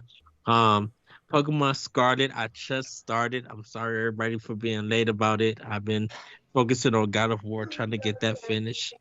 Um, I've, I mean, I've noticed some pop up, but I'm like, it's not very noticeable or anything to me at times. Like, I'm having fun with it. It's a really good game. I just got to do the update and stuff. But I want to get through that stuff quickly because I wanted to show off the stuff that I got for Black Friday. So, Corey, we mentioned the Xbox controller. I got the Shock Blue one. This was the yeah, that was the 65. That's what I got. Right Yeah. Here. Yeah. And then I got Big Brain Academy for $20. That was like really good. Got Neofield Chronicles for Switch. And now for my Xbox stuff. I am waiting for, like I said, Persona 5 Royal for Xbox. And then I'll have that game on all three consoles. But this just came in, the Final Fantasy Strangers in Paradise for Xbox. Tiny Tina's Wonderland. Tiny Tina's Wonderlands, he says, for Xbox. And yeah, it's a Series X version. Yeah. That I got. That game was, because I had to buy it. That game was on sale on Xbox. That game was on sale digitally on Xbox, and yeah, it was higher on online than it was at Best Buy. Picked up Elder Ring, so I could try it for a Game of the Year discussions. Got Sonic Frontier also for Series X. I'm going to pick up the Switch version a little bit later and everything. And then this is the one thing that I picked up, but it's not video game related. I do have a pillow though, also, which is very comfortable. I got from Up on Poppy Hill. This is the steel case one that I found at Target. I believe I own this one, but I think I only own it for not Blu-ray, for DVD. I don't own the Blu-ray version. And so when I saw this steel case from G Kids, I had to snatch it. I had to pick it up and everything. So like I said, I'm on my quest to redo most of my Studio Ghibli ones, because a lot of them that I have is on DVD. So I'm trying to get the Blu-ray ones, and hopefully one day they do a 4K one. But that's pretty much all that I got for Black Friday, physically. So that's fine. Yeah, it's and Persona Royal for Xbox is the last one. It is my computer for Black Friday. Nice. So everybody, it's time for Jimmy News. Cory, take it away. It is. Man, we've been going for almost an hour and a half already. This is ridiculous. I see all of us rubbing our eyes and whatnot. Yeah. So Pokemon Scarlet and Violet sell 10.1 million units in the first 3 days despite major technical issues. Excuse me. This is from Adam Bankhurst of IGN. This article that you can see in the show notes here. Pokemon Scarlet and Violet's release has smashed all records for Nintendo, selling 10.1 million units in its first 3 days on market, becoming the highest global sales level for any software on any Nintendo platform. What is more shocking, however, is that Pokemon has sold this many units and presumably more by the time of this recording despite its major technical issues players have been experiencing. This is Game Freak's first truly open world Pokemon game, so bugs are inevitable, but some of the issues players are having have been glaring, to say the least. Still, even reviewers have seemed to look past these technical grievances, with the title reaching the mid-70s on Metacritic at the time of this writing, including an 8.25 from Game Informer. Pokemon Scarlet and Violet are the second set of mainline games for Nintendo Switch, with Pokemon Sword and Shield being the first. Many spin-off games have been released on the platform as well, including the Let's Go series, Legends Arceus, new Pokemon Snap, and several remakes, including Pokemon Mystery Dungeon and Brilliant Diamond and Shining Pearl. Yeah, man, some of these bugs people are having, man, just crazy. Courty, I'm gonna go to you first. Have you seen any of these bugs on this this game? I've heard a lot of good things about it. Like, everyone's been buying it, everyone's been playing it, but I haven't heard any bugs. Man. List over here. Yeah, it's just it's crazy. Just some of the things that I've seen. Now, again, this is social media and people just hyping up these things, but also, like, I don't know. There's just a bunch of NPCs doing weird things, and just I don't know. And again, it seems like people just don't care either. You know, this is something that I think a small subset of people care about, and but it does beg the question, like, did they rush this game out because they like to have a Pokemon game at the holidays to sell consoles? And is it time for Nintendo to finally, like, pony up and make more powerful hardware? Now, there's been, you know, the rumors of the Switch Pro for a long time, right? I mean, and Nintendo's they're no stranger to hardware, or what do you call it? Revisions. Thank you. Yeah. And the Switch has already had 3, right? So. Yes. So I would say this. I don't think they need to make the powerful hardware statement just to make a game run better, because you can have powerful hardware and your game can still be jank. No, I agree with you, but I mean, the more powerful hardware is going to help with more than just one game, right? There's their lack of technology inside the Switch is really severing them from third parties as well, right? I mean, we're seeing a few games here and there. You know, we've seen technical wonders like The Witcher and Doom, and Nier Automata is like a flawless port. But like we talked about on Expansion Pass, Ed, you look at something like Doom and Nier Automata and The Witcher, and they're all running really well. And then you see something like Pokemon, and you're like, how is this even running on the same system? You know? And you got with the games that you announced, that all of those went through porting studios than the Pokemon. And I understand the Pokemon company should know more about Nintendo's hardware, because they have made more games on it than all of those other companies and stuff. But those games was made from the original developers, and the porting studios had to magically make those games run on it. So it's kind of two different things. I really feel that, because I got to play more to see what kind of problems it is. I think it was just a very time issue. And I think they probably couldn't delay it because they didn't want to miss that November or anything. Now, I will say this, because I'm like, if you look at Splatoon 3, that sold 3 million in Japan alone in 3 days. Like, Nintendo got 2 games on their consoles that have sold big within 3 days, within a week and stuff. Yes, it doesn't excuse the Pokemon's development or anything, and you guys will see in the future expansion pass about our discussion on that. But you know, you got to realize that Japan still had some some game developing issues. They weren't in the buildings to develop this game. So I get it, but that's even more of a reason to delay it to next year, right? They already had a major Pokemon release this year. They didn't need another one. You know, we talked.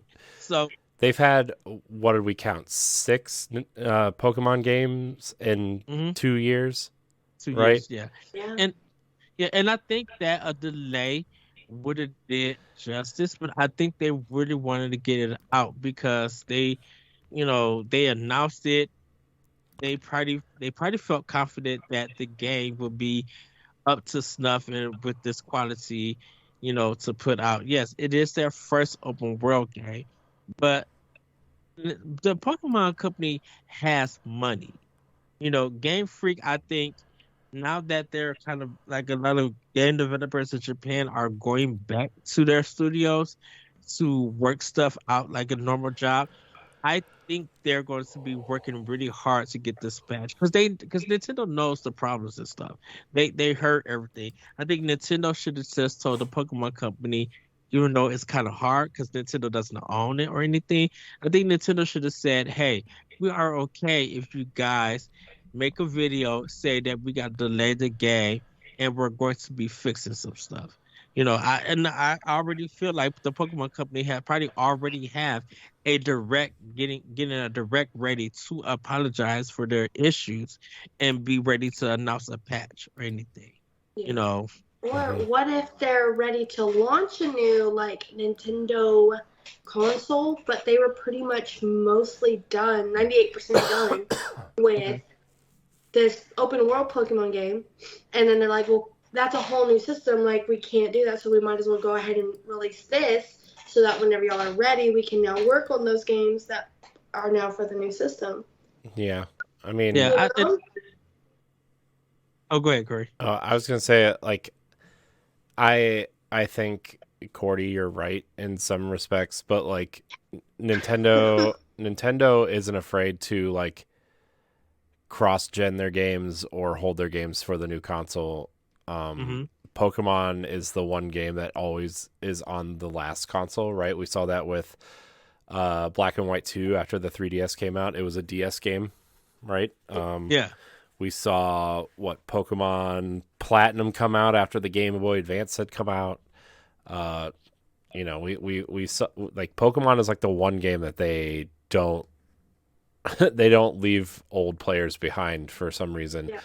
Well, since it's open world, though, they're able to, Yeah, I just, man, I wish they could figure out, because Pokemon is I feel like Nintendo and the Pokemon company need to treat Pokemon like Nintendo treats Mario and Zelda, right? Like they take such great care of those franchises, and they make sure at least like the mainline games and the games that they plan on selling a gajillion units of are like really polished, really great games. And you can say what you want about, Mario Tennis or Mario Golf or Mario Party. They could be lacking features or whatever.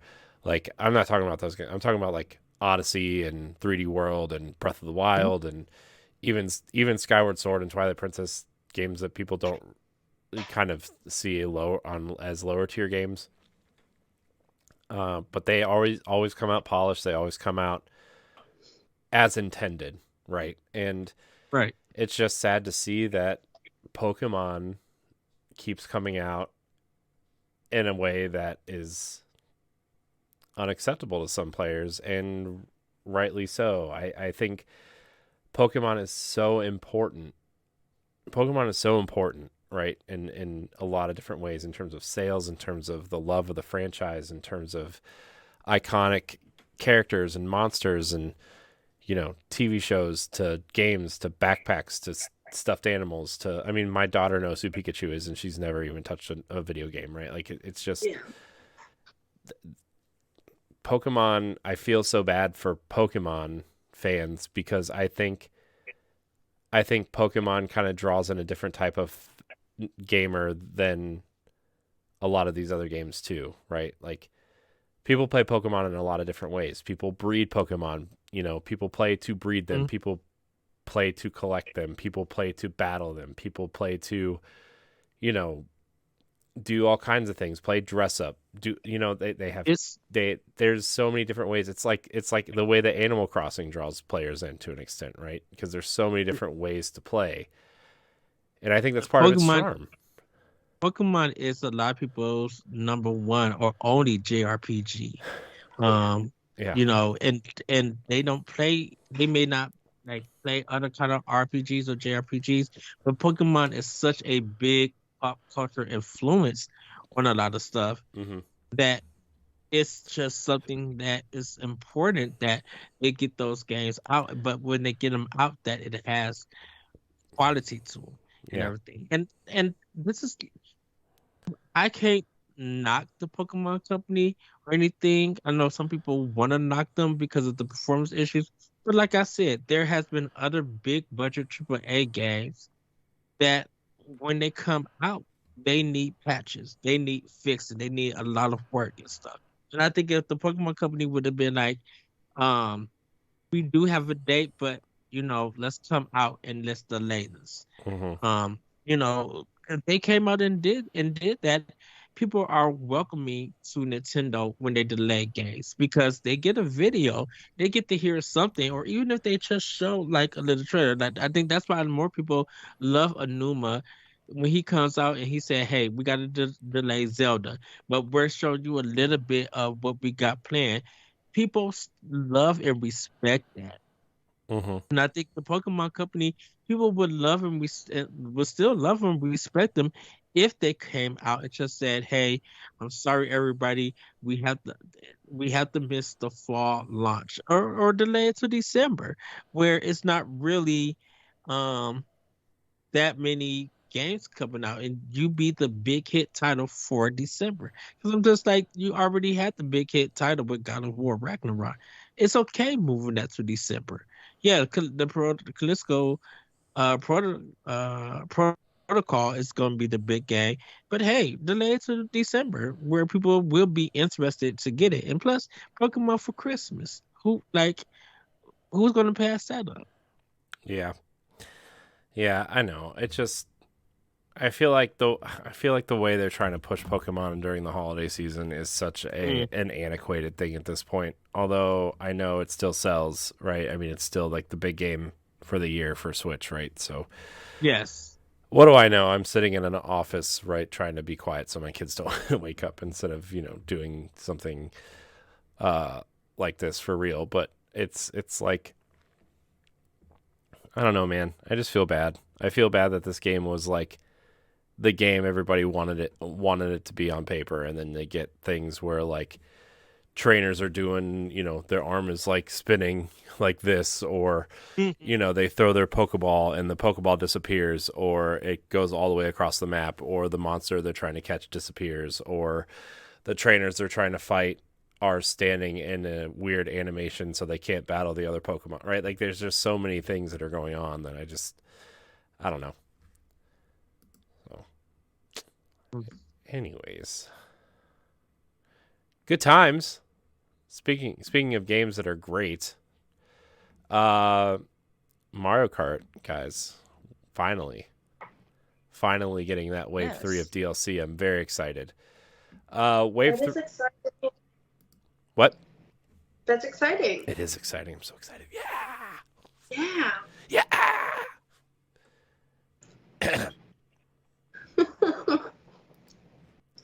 Wave 3 of Mario Kart 8 Deluxe Booster Course Pass DLC is sliding onto Nintendo Switch on December 7th. The DLC has finally been revealed, and racers won't have to wait long. This third wave is coming December 7th and will include 8 more courses, including many handheld courses and 3 from Mario Kart Tour. Here are the cups as follows, according to Game Informer. The Rock Cup will have the London Loop from Mario Kart Tour, Boo Lake from the Game Boy Advance. I hate that course, by the way. Really? I love that one. Well, I don't really care for the GBA Mario Kart, so I don't like a lot of those courses. But that's a me thing. That's not like a, Rock Mountain from 3DS, Maple Tree Way from Wii, and then the Moon Cup will have Berlin Byways from Mario Kart Tour, Peach Gardens from DS. Yes, I love that course. Mario Kart DS, by the way, is the second best Mario Kart behind Mario Kart 8. the Christmas-themed Merry Mountain from Mario Kart Tour, and then the 3DS version of Rainbow Road. Mario Kart 8 has been a major constant for Nintendo Switch since its re-release in April of 2017, selling almost 50 million units since. I looked this number up. That is insane. I looked the number up. It's at 48.7 million units sold on Switch. That's insane. I know, it's ridiculous. Its original iteration on the Wii U was that console's highest selling game as well, with over 8 million units sold. Though DLC has been critically mixed, it's always great to have more courses added to this already stellar package. Who's playing Mario Kart when this comes out? Yeah, loving some Mario Kart. Courty, how excited are you? I'm super excited. I'm so excited that there's spaghetti on my floor. Spaghetti on the floor? Yeah. Wait, what? I spilled my plate. Oh, okay. Well, that's how excited I am. Yeah, but you know what's not exciting? Cleaning up spaghetti. It's okay. I have 2 dogs here. Oh, well. They'll get it in a minute. That's fair. I'm actually excited that there's a lot of the DS and 3DS love on this. I really like those versions of Mario Kart, especially Mario Kart DS. That game is I spent too much time playing Mario Kart DS. We'll put it that way. I think Mario Kart DS was the game that made me a Mario Kart fan, actually. I hated the Super Nintendo game. I hate Super Mario Kart. I think it's awful. Like the first game? Yeah, the very first one. I hate Super Mario Kart. I hate it so much. And I don't like Mario Kart 64 either. Why? Diddy Kong Racing is far superior. I don't like Mario Kart 64. I don't like the GBA game. I don't like the Wii game.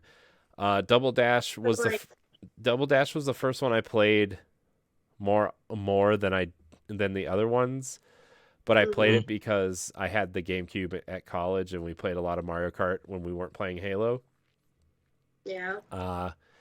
And Double Dash was the Mario Kart we were all playing, so that was fun, but I wouldn't say I love it. I like the concept of like the different characters with the different power-ups, but like there's no patches and no DLC, so like, everybody was racing to get the Paratrooper because the Paratrooper had the red shells, and nobody wanted Donkey Kong because all he had was a giant banana, right? So like, it was a race to get the characters.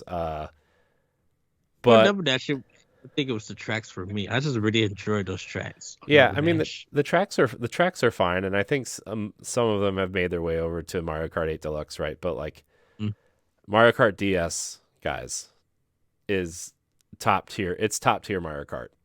It is.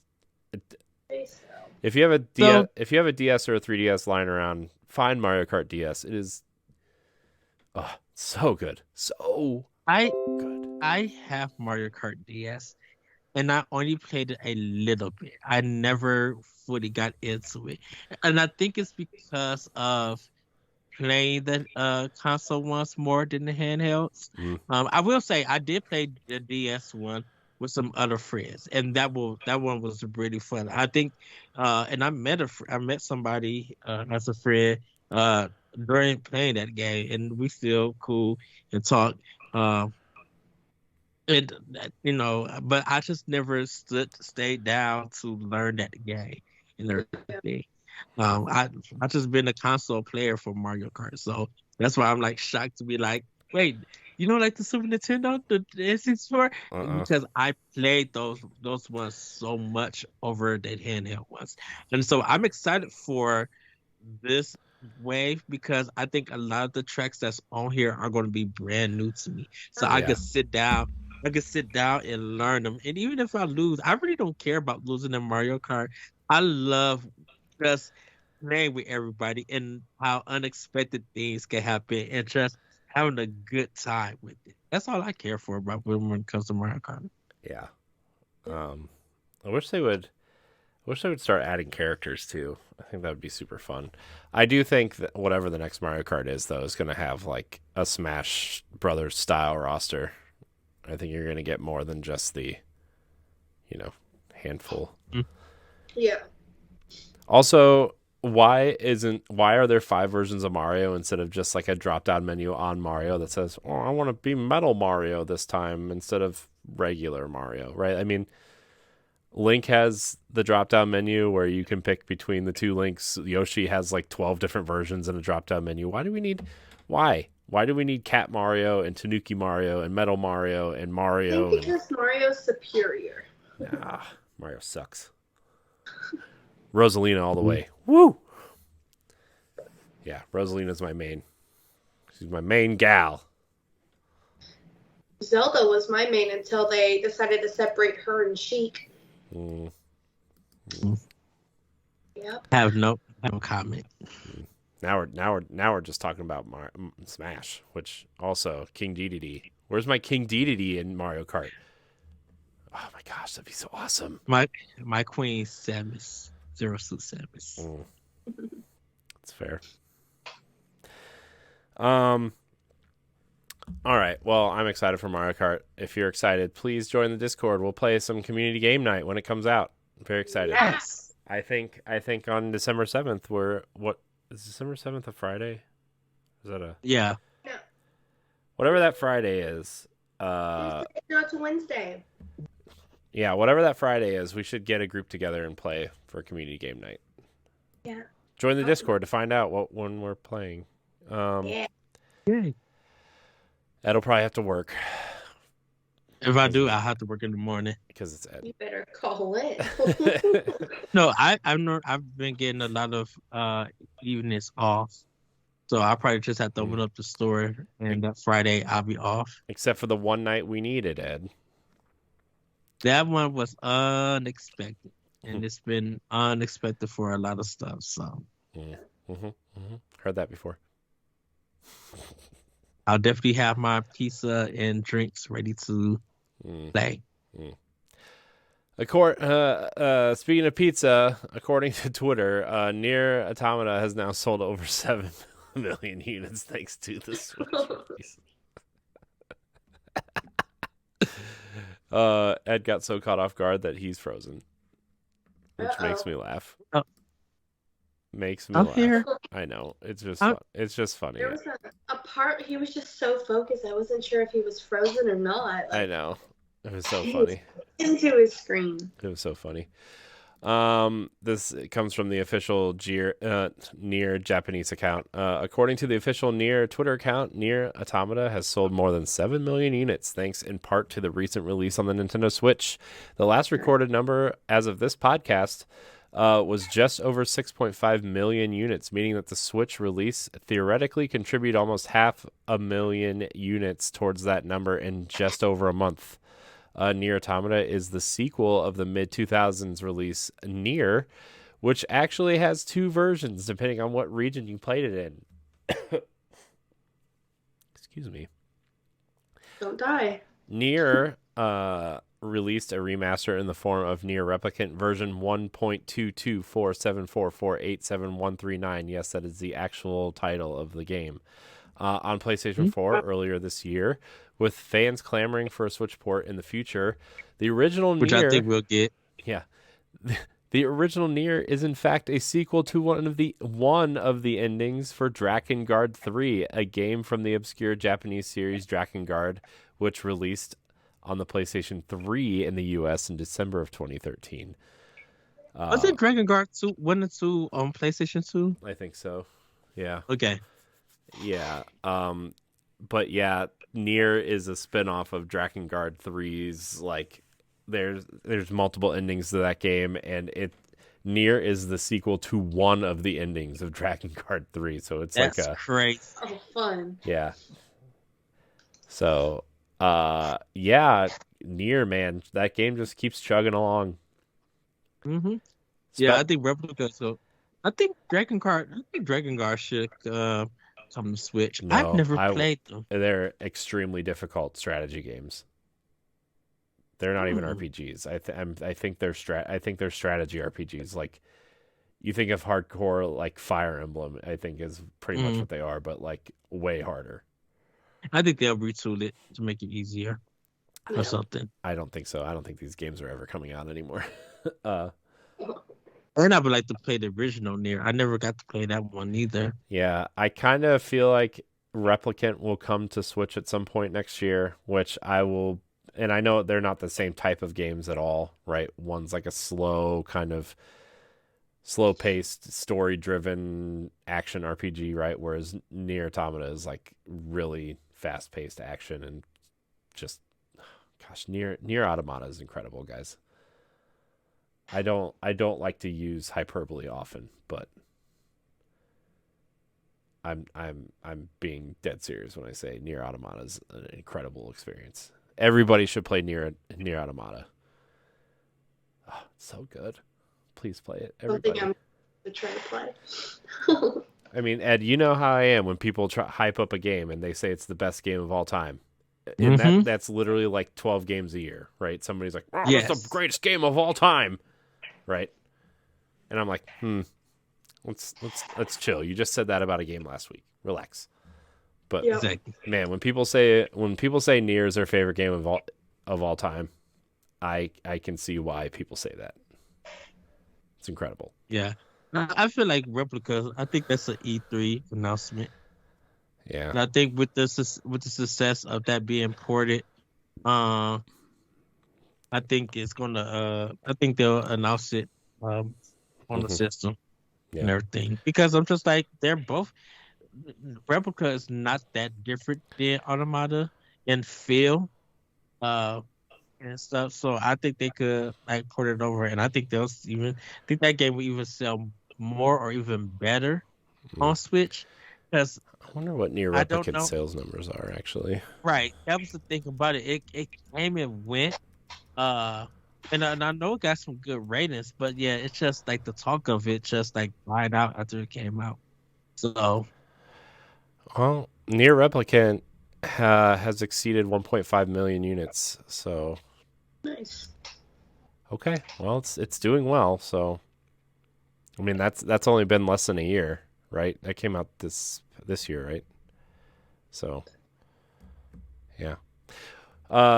Courty, what do you think of this number? It's a pretty big number for a game that is supposedly, a niche genre. Yeah.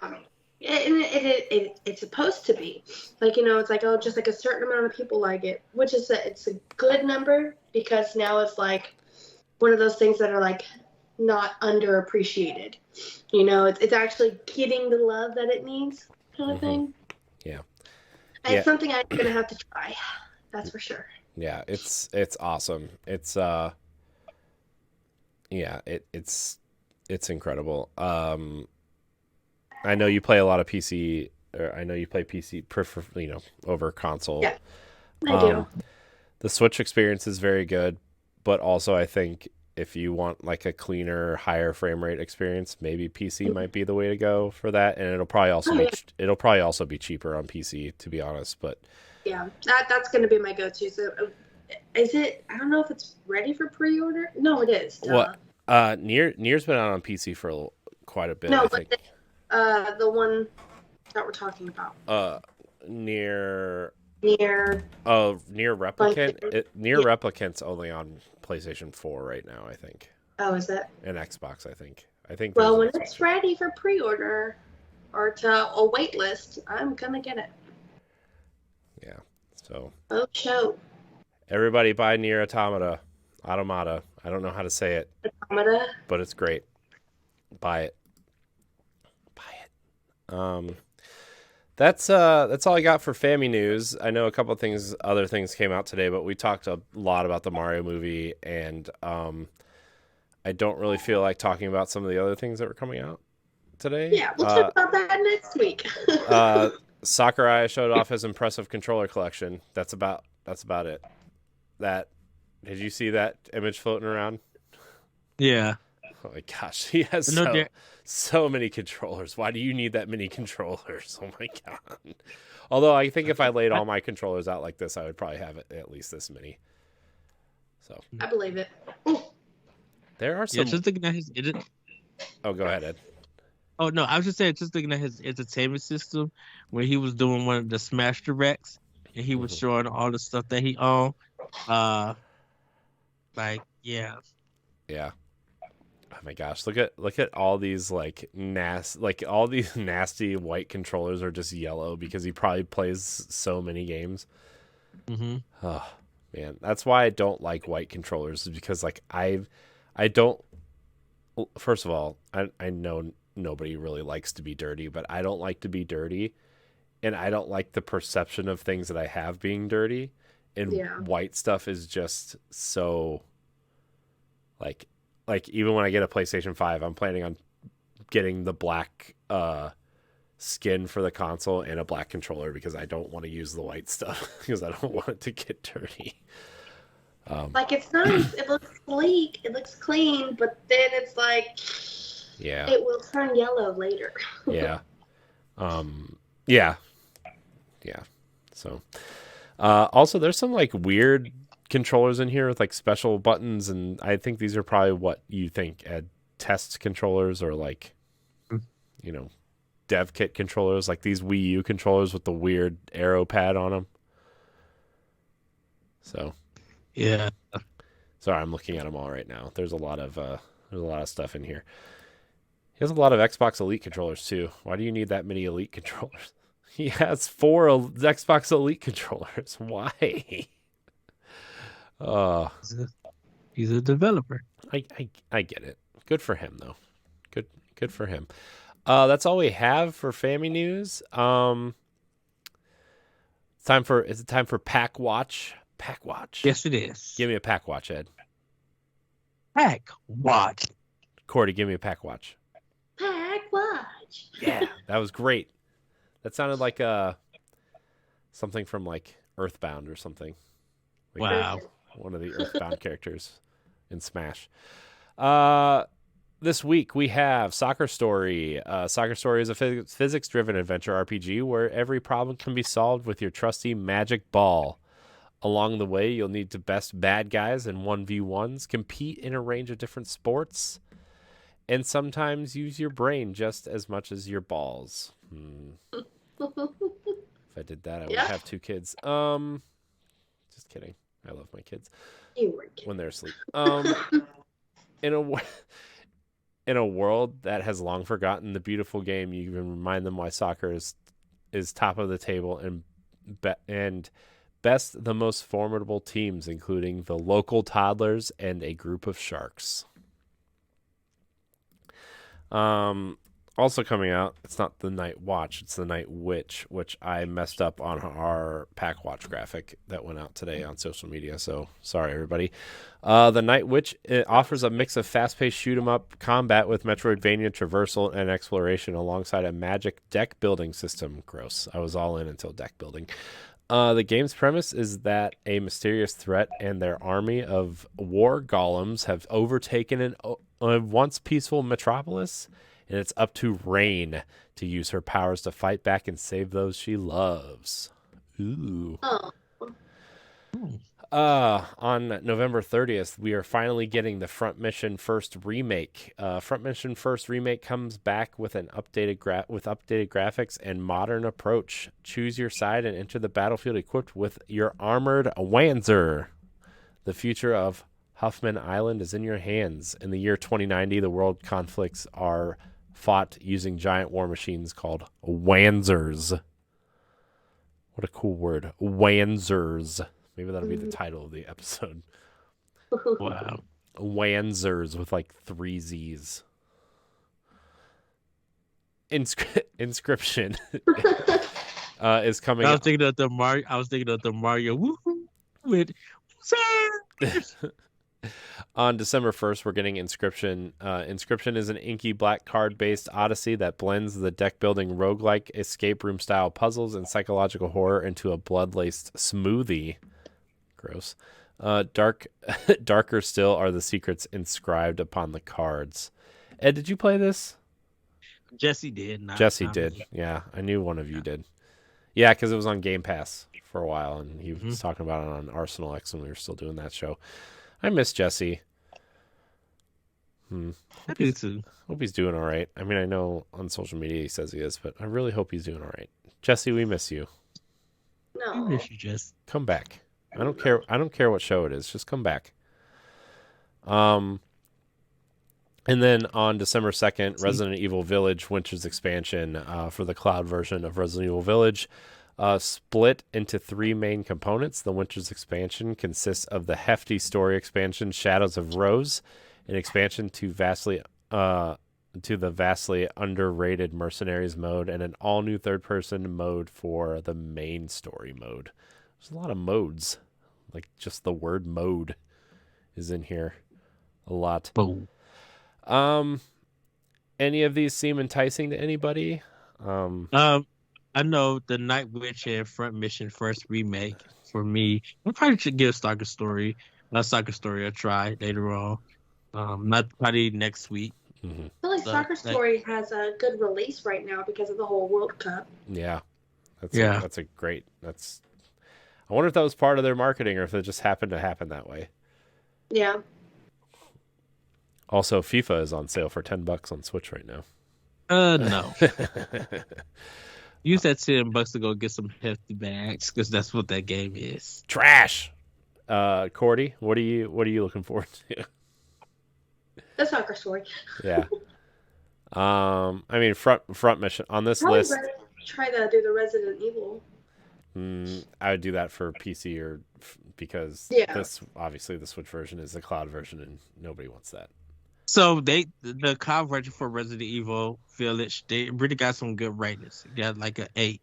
Yeah, but I mean, really if your internet is bad or it, crashes, you're done.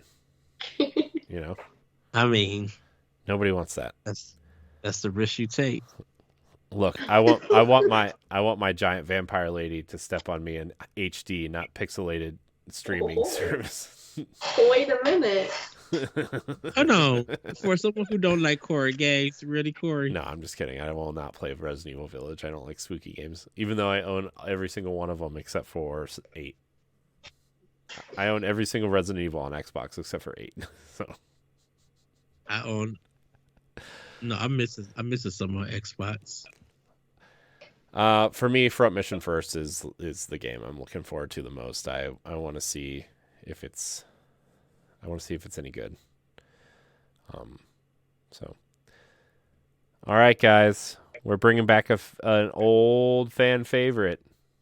You ready for this, Ed? This surprised me when it notes. I'm like, wait, what? Yeah, decided to bring it back. I wanted to add a little flavor. Okay, we're bringing back the old Game Fact Advance. All right, Game Fact Advance is an old segment where we talked about older games and its relevance. It's going to be kind of like a This Week in Nintendo History type segment, type trivia segment. So here we go. This week in 1991, Nintendo released what many argue is the best Zelda game of all time, A Link to the Past.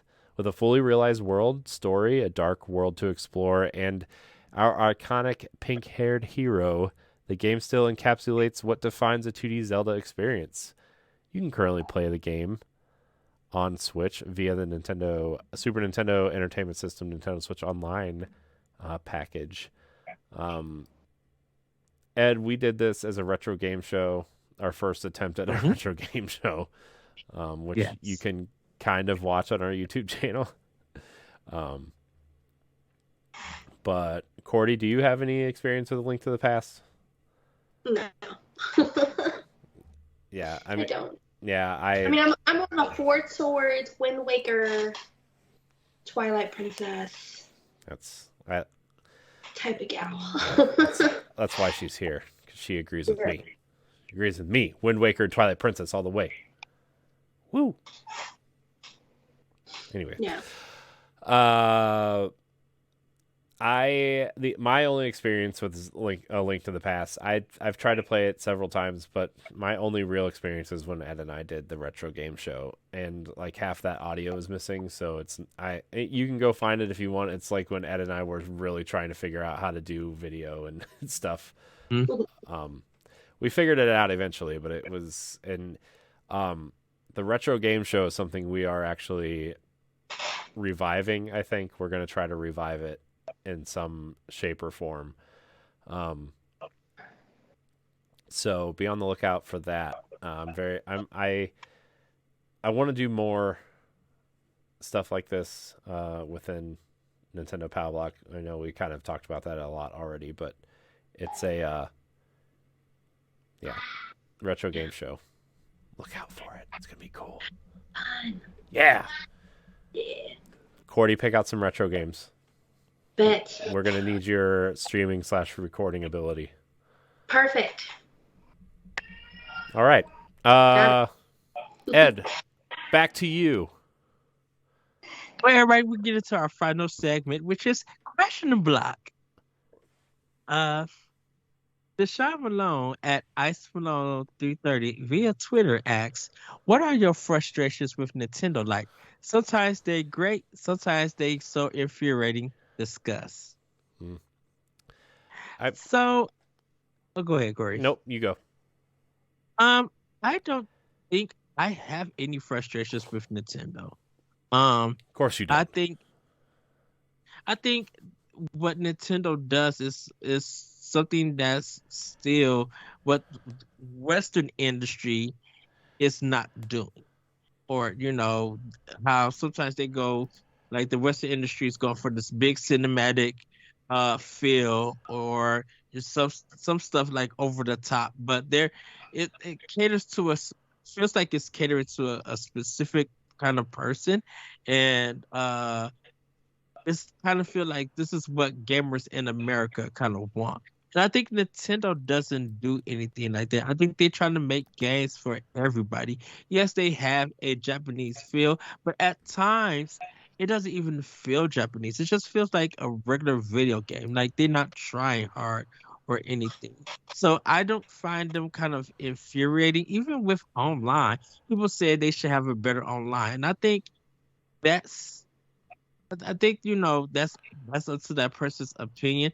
The thing about online is that I feel like there's still not a lot of people who do a lot of gaming online nowadays. Especially, when people talk about how they like their single player games, how they like playing, even if they play games with other people, they don't cut their mic on. And it's always when it's online, with like online gaming, it's always with a limited group of people that you really know, or whether you do a podcast, or you guys just hang out, or something like, or family from out of the country and stuff. I think really feel like it's still limited, and it's really, I mean, really when it comes to games, it's still limited to stuff like Call of Duty, or Destiny, or Halo, or and you know Apex Legend, and Fortnite. Like those kind of games is still limited to, and I think there should be more online. If we're going to talk about having a better online functionality, I think people need to utilize that on other consoles instead of just focusing, oh, this is what Nintendo needs to do. Because, like, if you want a better online service, yeah, you can find it on other consoles. But you got to look at yourself and ask, am I utilizing all of online with the people that I know and with the systems that I have? Because you can have a big friend list and still play no game with any of them. Yeah. So having a better online service and stuff, sometimes it doesn't matter. And I think Nintendo doesn't focus on that, even though they are focusing. They do offer online play and everything, and they really want you to play with other people with some of their games. But it's more fun playing those games when you are actually by somebody than just playing online. Yeah, but they offer games that are online only, and you can't play multiplayer couch co-op like Splatoon, for example. Right? Yeah. Splatoon 3 is an online shooter, right? And you don't have a proper online system. I mean, I didn't hear it as much as when Splatoon 2 came out, but because I think we did a story like 6 months ago about how Nintendo is implementing new online servers starting with Splatoon 3. And it seems to have benefited them, but like they're still like crashing and stuff, and I just think like it doesn't even have to be as good as Xbox Live. Like I just think they need something more efficient. You can't even plug your headset in and talk to people, right? You have to use the phone dongle or use the app on your phone to talk to people, and that's not how people want to play multiplayer games. I'm sorry, like it's just not how people want to play. You want And I to think. what? Oh, go ahead, Corey. I'm sorry. I didn't I mean was to just gonna interrupt. say you want to like search for your friends and join their party. Like, look how seamless it is on PlayStation and Xbox to just join a Mhm. friend's party and chat with them. Like, I get on, It's like 3 or 4 steps whenever you're on the Switch. yeah, like when I get on Destiny, like I can play with all my friends regardless of what console they're on. I can Yes. join their party on whatever console or PC they're playing on, and we can just talk. We don't have to join an Xbox party. Like, I mean, Xbox, it's easier more now than ever because they have Discord integration now. But like, even then, like you can just jump in, and if you're in the same party to do the same activity, you can just talk to people, right? And you can't even set up a party chat for Switch players in Splatoon, right? Mhm.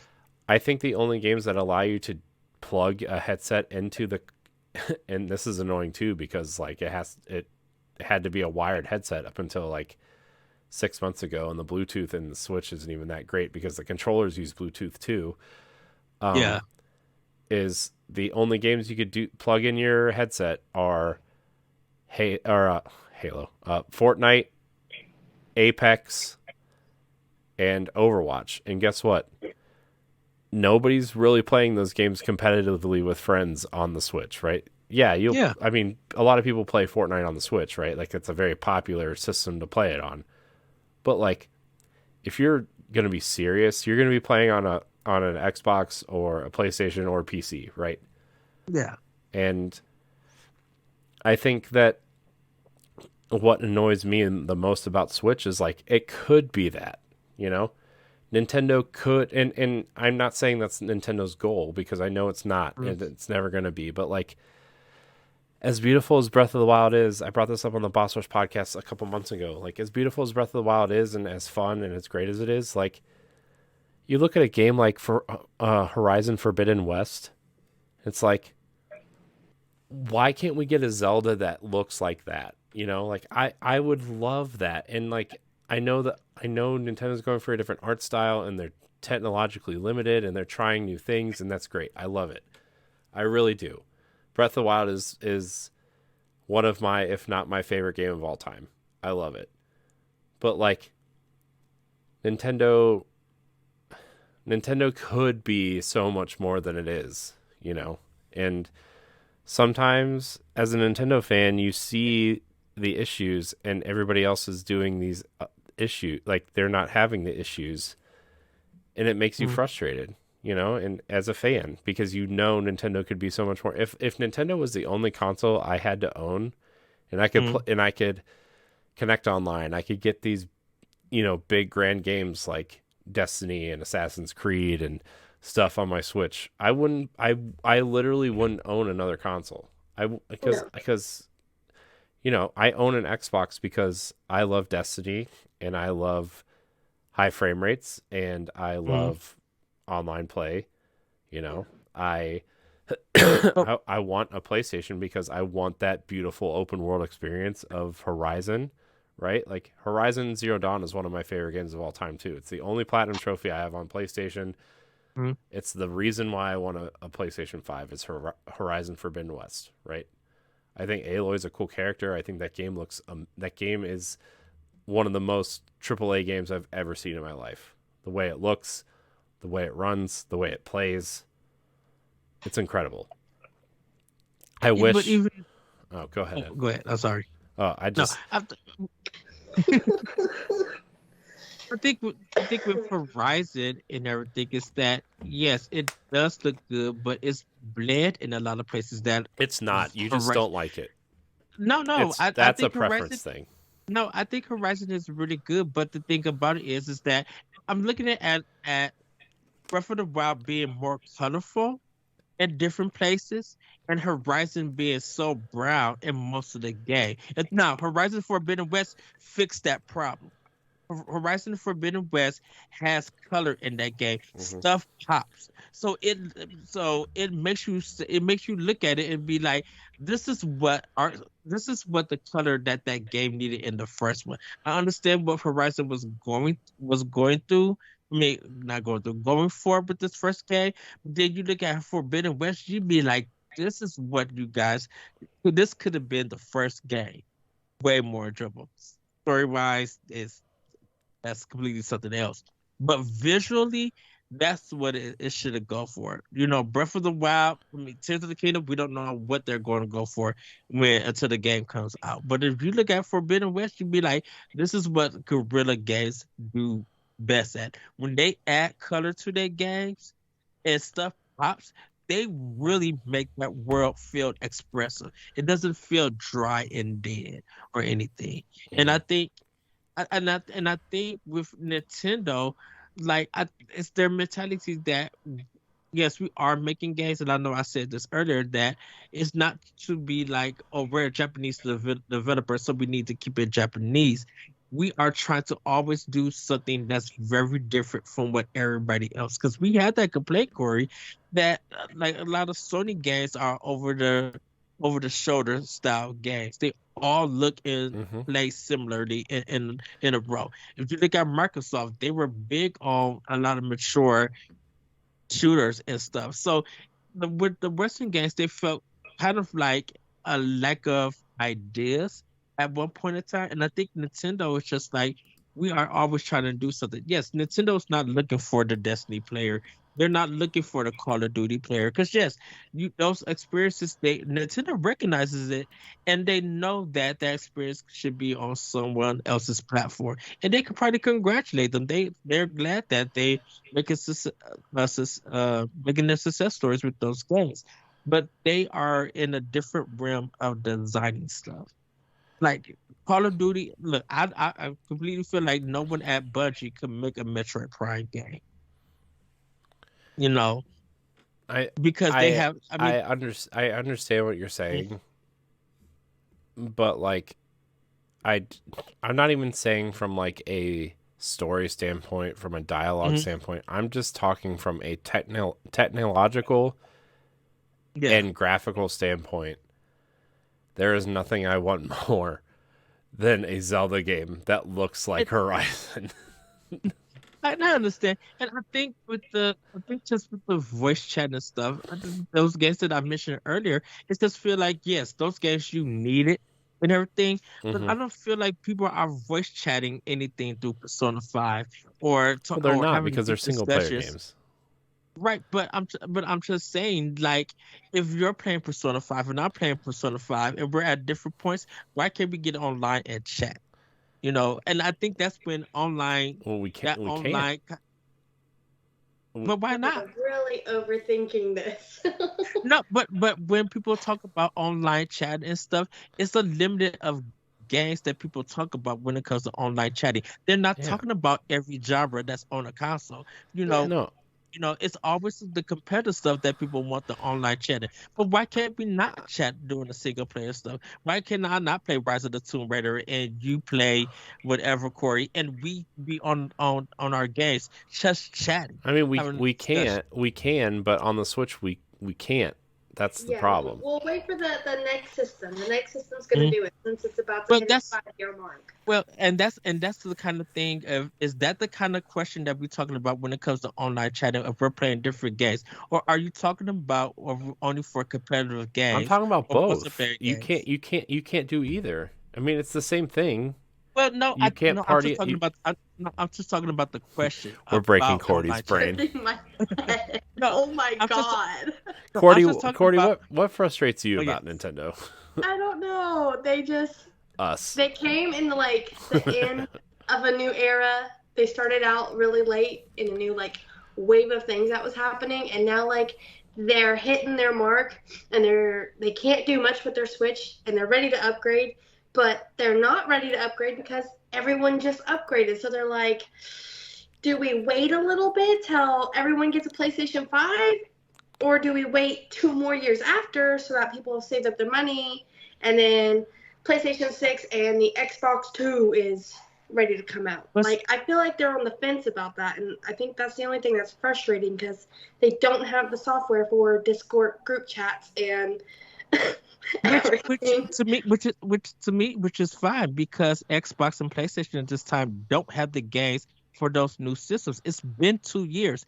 Stuff should have been out, and I understand there's been. Wait, the PlayStation 5's been out for 2 years? Mm-hmm. Series X and PlayStation 5. PlayStation has been out, and they don't have like a big library of exclusive games for neither system compared to what Switch was doing in the first 2 years. Switch almost had Cory, about 15 exclusives and stuff. Like, well, I wouldn't say exclusives. I would say.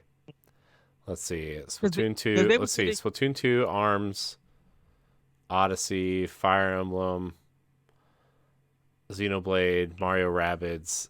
They have 6 exclusives. I'm just talking about within the 2 years, like 17 and 18. Oh, I mean, yeah. 2 years, and the PlayStation 5 still sells out because they don't make enough. Well, they're available now. They're available now. They're very readily available. I've had one sitting in my cart for like 3 weeks, and I just haven't bought it because it's a lot of money. Yeah.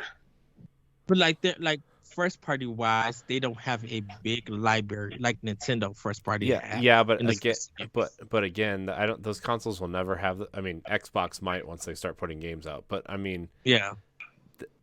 Well, trick question: is the Switch the best gift you have received? No, because I bought my Switch. Courty's trying to get out of here. She's trying to leave. Like 5%, and you're like, okay. Let's move on to the next. I know. Let's go to the next question. All right. I know it's so hard. We could do a whole expansion pass on why we're frustrated with Nintendo. We're like cruising on another hour. Yeah. Okay. Now, this is why we brought her on to keep us on track. All right. I'm trying to process, and I'm like, wait, it does not have to be this hard. Jack Bro from via our Discord asked, "What is the best gift you ever received?" I think the two most memorable gifts I've ever received: the Game Boy. My grandma bought me a Game Boy. For my birthday in 1989, and I got Tetris and boxing, and then later like Ninja Turtles and Mario and stuff.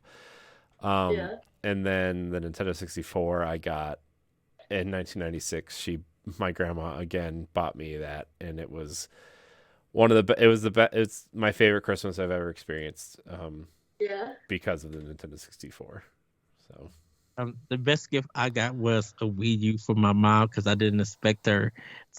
I didn't expect her to buy me a console, and I didn't expect her to buy me a Wii U, and she got it for my birthday, and I literally almost cried because I wasn't expecting it. And she got me the black one. Yeah. So I was because nobody wanted the white one. And then 3 to 4 years later, we found out nobody wanted the Wii U at all. Which was a great time to start a podcast. During the Wii U era. Look what it built got us to. I know. It reminds me of all the people who started a PlayStation podcast during the PlayStation 3 era, and then they have. Anyways. Yeah. I would say my best gift that I received, it was like the year that my parents separated. I thought we weren't going to get a Christmas, and then when Christmas showed up, my mom ended up buying a Wii, an Xbox 360, and a PlayStation 3, like all at the same time. And we were like super excited because those were like our first video games since the 64. It should be mine. And like, it was great. It was great. Oh. Yeah.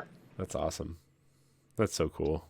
Yeah, and then 2 years ago she bought me a PC. It's the Amazon one, but it was upgradable. Luckily,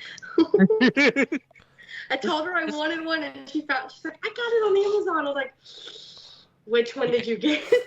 You added some spice to it. I had to. It was like i5. Yeah, it's fair. Gigabytes of RAM. Yeah. All right. Brad, Brad M via Discord asks, "What food from a video game would you mostly want to eat?" Mine's not from a video game. Mine's more Studio Ghibli. What is it?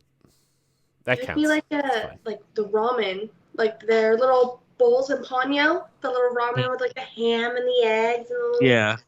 Oh my god! And then like they pull the little lid off and it's like steam. That is mouthwatering for me. What is that level 5 JRPG? Ni no Kuni. That's Ni no Kuni. Yeah. It's on sale right now for $10. Such a great game. What a fantastic game Ni no Kuni is. The first one. I didn't play the second one, but I hear it's also good, just not as good. But I'm going to pick ramen and sushi from Streets of Rage 4 because you get selected. You guys are both wrong. The only correct answer, Ed, is the food and the drinks from the vending machine in my favorite Dreamcast game, Blue Stinger. Oh my goodness! You want the burger because it refills your health all the way, and then you gotta wash it down with a nice Hassie. Okay, a nice Hassie. While you're killing the supernatural in that game. Oh my gosh, we gotta figure out how to play that game and stream it and put it on together. I know I gotta figure out how to do that to where we can screen share. I know how. It's just super complicated. I don't feel like digging out all that equipment. It's a lot of standing and like cord cable management. Yeah, I don't want to do all that. But I do have all that equipment, and it's all downstairs in a bucket marked streaming. So, man, I want a shirt that just says Hassie on it. Maybe I'll make one. Good. Our last question of the night comes from Seamus the Kilted Gamer via Discord. See what you guys are missing in Discord? All this action. Yeah. What is the funniest moment you ever had in gaming? My controller spazzing out during Brawlhalla, and I almost kicked the guy's butt for the third time in a row, and it didn't work out that way. Courty gun butted me in Halo 4 off the elevator. Yeah, we had to when we were doing a lot of streaming and playing for old shows that we used to do. Sea of Thieves was one of them where Ed would fall asleep in Sea of Thieves, and Jesse and I would just like leave him places and push him off the boat, and then one time, what happened, Ed? How did we get to the point where we were like pushing you off the ledge and stuff? Did you fall asleep during Halo also, or did you just No? So we were waiting for the game to go up, and for some unknown reason, I thought I was in the middle part, but I think you were pushing me or something happened. But I ended on the edge, and you butted me, and I fell off the thing while y'all still was going up. And I was just like, what the heck? Because I didn't press my controller or anything. I didn't know what was going on. It was a good time. It was a good time. And one last one for me is just the entire of Mario and Luigi's Inside Bowser's Story. Just the dialogue in that game is hilarious. Oh yeah. I was just cracking up in that game. Yeah. There's so I agree with all those ones you just said, Ed, with like Halo and Sea of Thieves we talked about a little bit. But like one of the funniest scenes in a game for me is not as big of a fan anymore, but I used to be a huge fan of South Park. And the South Park game, the second one, there is a scene that takes place in a strip club, and the adults are so drunk that they think that the kids are strippers. And there's like a rhythm mini game that you have to play. It's so funny. So funny.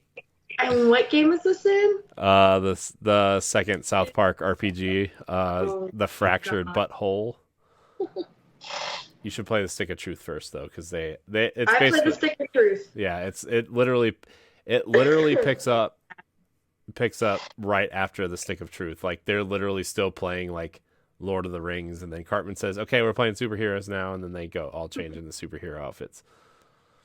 Awesome. So, yeah, Fractured Butthole is hilarious. That game's so funny. That's all the questions we have. Considering now back to the first one. No. Considering Courty is only at probably like 3% now. I am. We should probably get out. Well, of here. It's on the charger. It just keeps slowly dying, and I'm like, well, we're about to head out, everybody. Courty, where can we find you? You can find me on TikTok and Twitter at Courty_yike. Courty, where can we find you? You can find me at I am Courty HD on Twitter and Instagram and Mastodon and Hive and other social media networks that aren't Twitter. To be fair, I'm going to continue to use Twitter until it stops twittering. Hive needs to pick up. You can also find me on Expansion Pass. You can find me on the Direct Recap Show. You can find me on Boss Rush Podcast, After Dark. You can sometimes find me on Crossroads. You can find me on Tower Casuals, the Destiny Podcast. You can find me here on the Pow Block. You can find me on a lot of things here on the Boss Rush Network and Boss Rush Media. The end. You guys can find me on Twitter at ThatRetroCode and on Instagram and on Hive. Come check us out on the Discord. You can also check us out on Nintendo Power Block on is it Boss Rush Media on YouTube now, Courty? Mm-hmm. It's at our handle. Our handle is at Boss Rush Media. Because Twitter has, because YouTube has handles now. It's still, here's the thing. You can still get to it by youtube.com/Boss Rush Network or youtube.com/@Boss Rush Media. Yes. You can find me on Smash Pass, Talk the Walk, 1v1, and other podcasts here on Boss Rush Media. You also could follow us on Twitter at Power Block Podcast and join us on our Discord. Yes. And check out our Patreon. For it, they could go to Boss Rush Network still, right? BossRush.net. And I will be changing the Patreon to Boss Rush Media in January, so it will, the flow will continue as so you can still get there through Boss Rush Network. But I already changed the art assets to Boss Rush Media, but still Boss Rush Network as of right now. But everybody, have a great week, have a great weekend, and we'll see you next time on Nintendo Power Block. Bye, everybody. Woo. Goodbye.